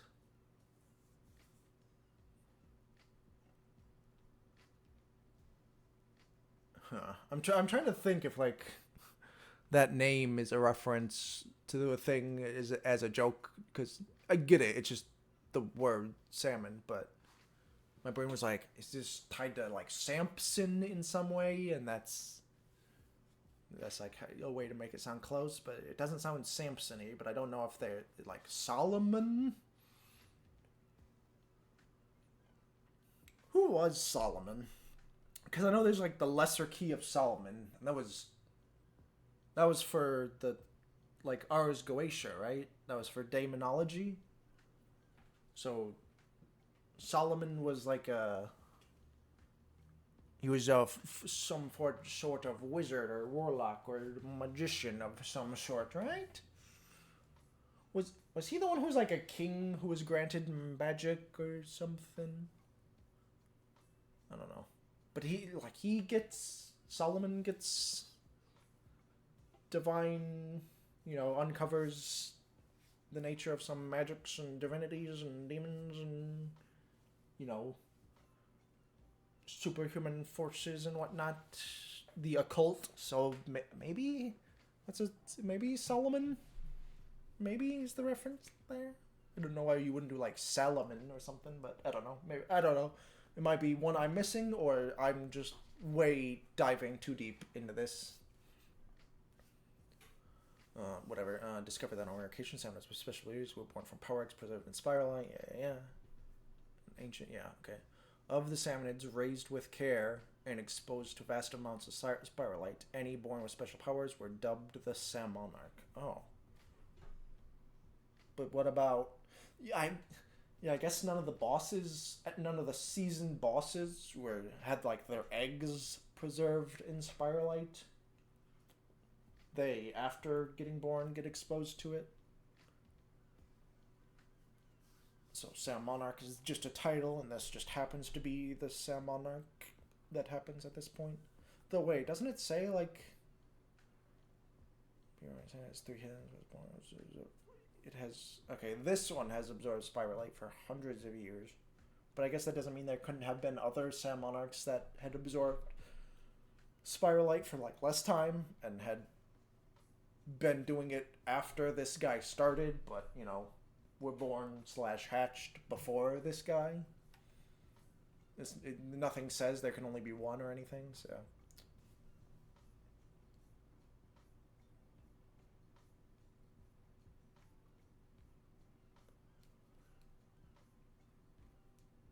Oh yeah, on rare occasion, salmonids with special abilities were born for eggs preserved in spiralite, which means... I guess that could be taken in 2 ways. Like, on rare occasions, eggs would get preserved in spiralite and then get born, and those ones have special abilities, or, you know, eggs get preserved in spiralite sometimes and are born, and sometimes, in rare occasions, could be applying just to the special abilities. So I guess the second bullet point clarifies that they don't always get special abilities even when that happens. Those called the Sam Monarch get stronger with each generation. The current generation is thought to be the 7th.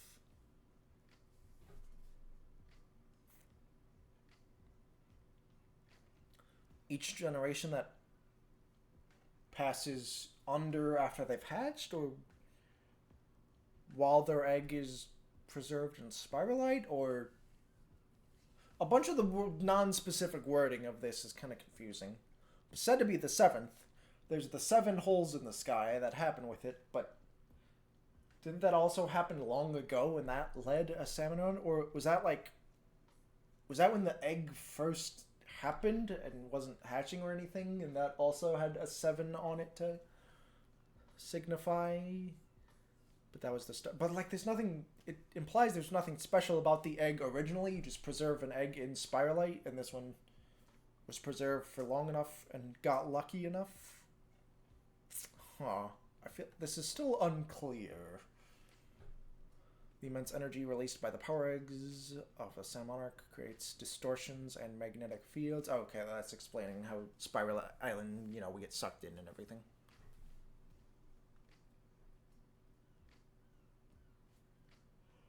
You say, like, can't control this energy, and large-scale electromagnetic field disturbances have caused salmonids around the world to go berserk. It seems that over their long history, these creatures have developed a genetic tendency to avoid certain sounds.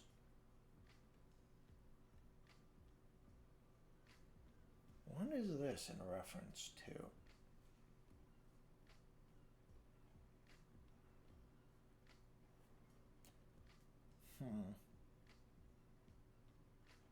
I wonder if we're gonna get some DLC that expands upon some of this. Because, yeah, it's not like they cause disturbances to the electromagnetic field and not like, you know, through the airwaves, pressure differential, infrasound, or anything. So that doesn't seem tied to the rest of it. That just seems like its own standalone bullet point.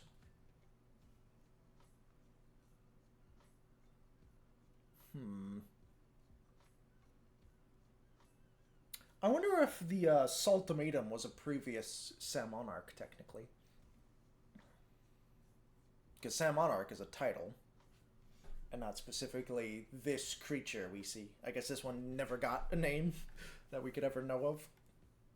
Because, I mean, we just saw him hatch. No one would have known what he was going to look like. We don't talk to the Salmonids to know if they had a name planned for him.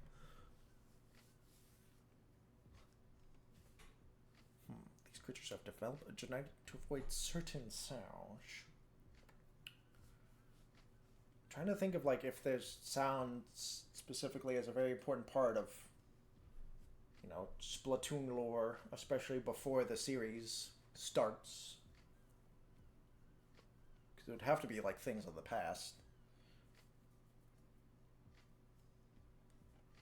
There would be things about the Sam Monarchs.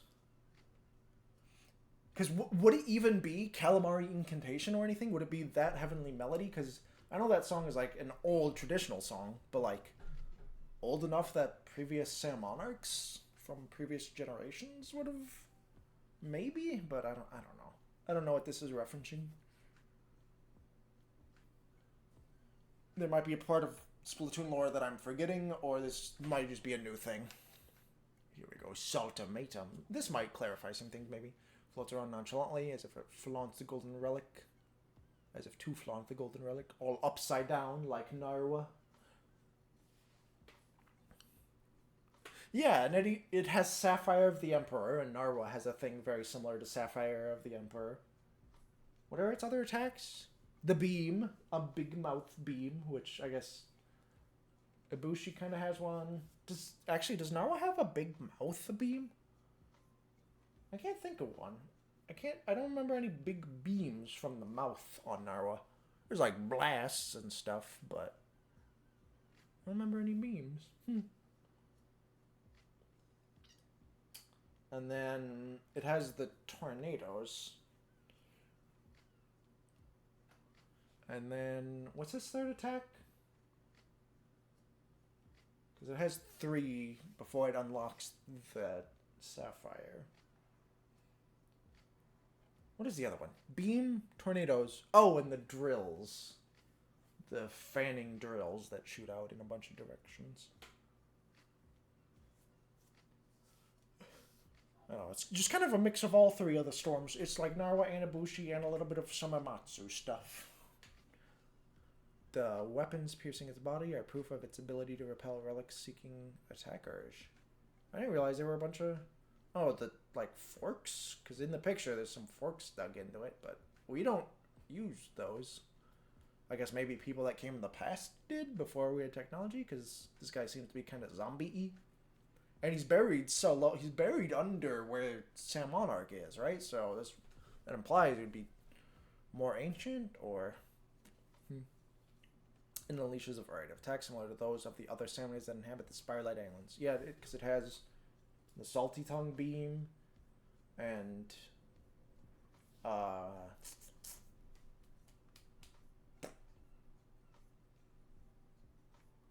only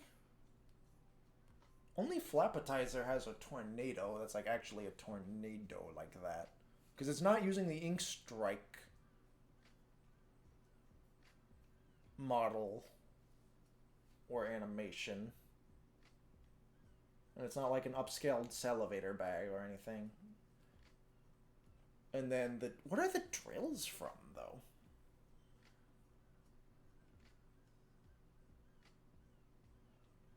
I don't think anything has the drills that it has, because those are like sloshing machine shots. I can't think of anything in the game that has anything like that. So it's got like 2 things taken from out of its 4. So I guess technically half of its stuff is similar. Yeah, who would have the drills? Oh, I guess Pain Course also has killer whales too. I always forget about that. So it has one thing arguably from Flapatizer, one thing arguably from Pain Course, but like nothing from Death's Hurt. Does Sam Monarch have drills as an attack? I don't think so. I can't think of that being a thing in the game. I know it's got the sequence at the end, but were there drills somewhere in the climb portion of that fight? The float out of the pit? I don't think so. I can't think of any. I'm probably just missing something. It lowers its head near the ground when it attacks, making it easier to hit. How nice of it. It's dangerous to stay close to it. Let's get some distance after dealing damage. Yeah. So many times I got screwed over by tornadoes. You're less likely to get hit midair, so bot hops might be a good idea. Yeah, but it's annoying. I always forget to call bot around for everything. It used to serve as a guard for the relic, which is said to produce spiralite. Oh, the relic itself produced. I mean, I guess it's a salt grinder. I figured spiralite was just like a naturally occurring thing around these islands.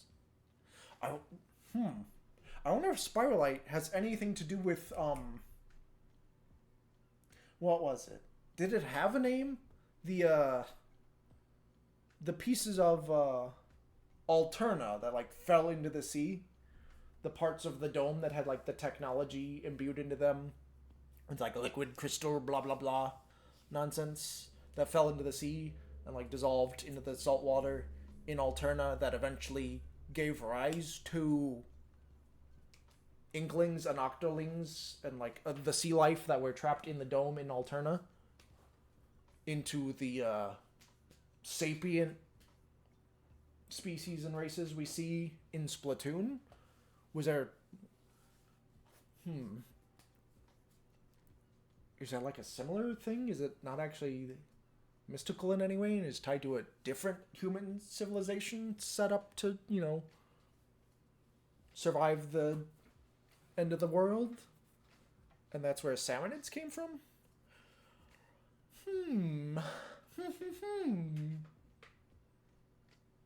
And like spiralite, yeah, because spiralite being all crystally, being native to around here. There's a big pit going down into the earth. I wonder. Maybe there's, yeah, maybe it was like a human rocket launching platform of some sort, and all the technology and stuff got the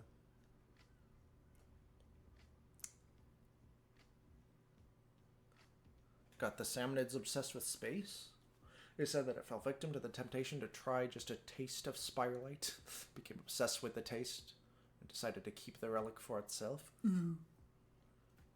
So if none of the others taste, like, is that forbidden? Are boss salmonid not allowed to taste their own spiralite? Or was this guy the guy who broke the taboo, opened the Pandora's box? It hasn't always been upside down, just adopted that style at some point. Not even gonna say why, just he's upside down now. It got its scars in its younger days while trying to become stronger and more delicious. It's been exposed to spiralite for an unfathomably long time. Whether any reason or emotion remains is unknown. Okay, so they are saying he is decent. Okay. That's not new. And doesn't seem any connection to Huge Fry, even though it's just like Huge Fry, modified Huge Fry upside down. And all corroded. So there are interesting lore tidbits in there that I do not currently have I read all those before. I looked over all those before. There are some things with connections that I either have forgotten, do not know, or have not been revealed in the series yet. So, is this game gonna get some free LC with some story updates? Or are they planning on doing a Splatoon Raiders 2 at some point? Hey, fishies.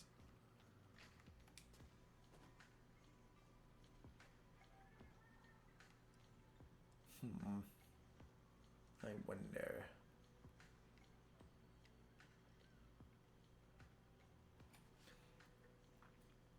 Trying to.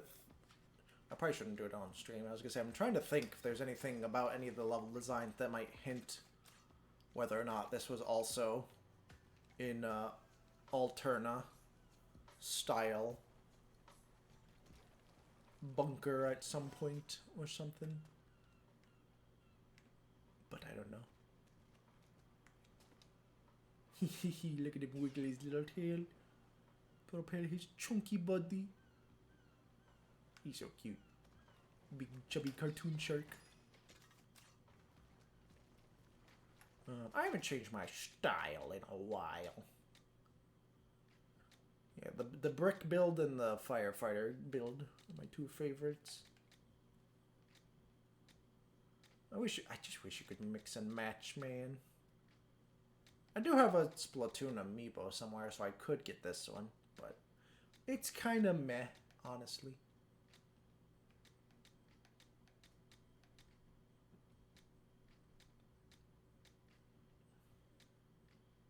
This one's fine, just a little boring.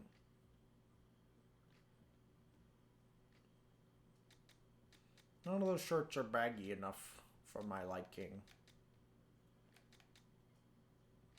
I like as little amount of my clothes touching my body as possible. It just feels so constricting and stifling. I don't like it. No, sir, I don't like it.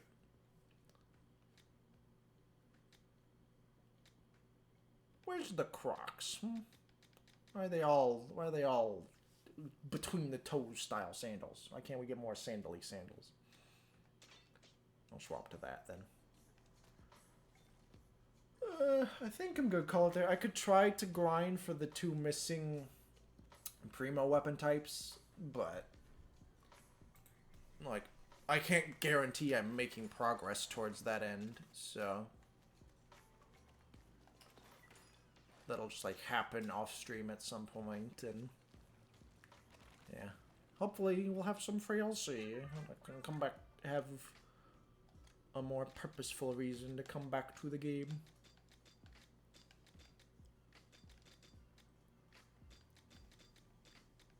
None of these are primo of... Okay, I think if there are any primos, they're probably also level 54 stars, so they're not here. Yeah, okay. And then I can do the more in-depth weapon scrapping off stream. But yeah, toodaloo, take care. Bye-bye. That's gonna be it for now. Toodaloo.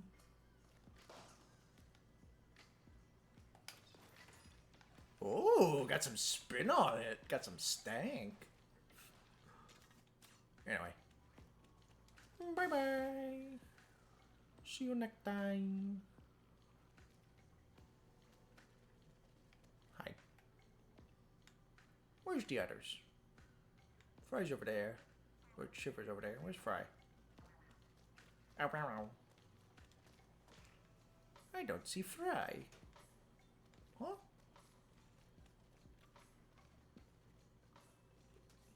Are they... Is there sometimes not all of them loaded in at once?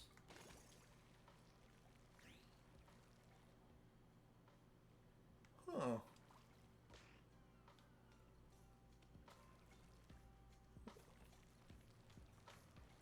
Where can Fry be that I haven't checked? Oh! I don't think I've ever seen a character be over here. Also, there's these little things are over here. Little figurines. Like chiseling tools and painting tools and whatnot. So someone's making some figurines while over here. Hi. Oh, sorry. About the aura. Yeah, sorry. Didn't mean to. I wonder if they have special text for being over. Can I even talk to you? I can. Does you think that that island over there looks like cake? Strawberry on top would be perfect. Which one? That one? No, that's like too tall to be kind of cake shaped. There's no ice ones for the to look like frosting. I don't necessarily see what you're seeing, Fry. But you do you. We probably haven't had sweets in forever out here. Anyway, toodaloo. Take care. Bye-bye. I didn't know Deep Cut could be out here. I wonder if Big Man could be... I don't think so. I think all the characters have their own unique sets of things, and I don't think they ever overlap so that they can give permutations. But yeah, toodaloo. Take care. Bye-bye. Look, now I'm the Statue of Liberty. Ho, ho, ho. Bye. Thanks for stopping by and chatting. Thanks for anybody who lurked. Toodaloo.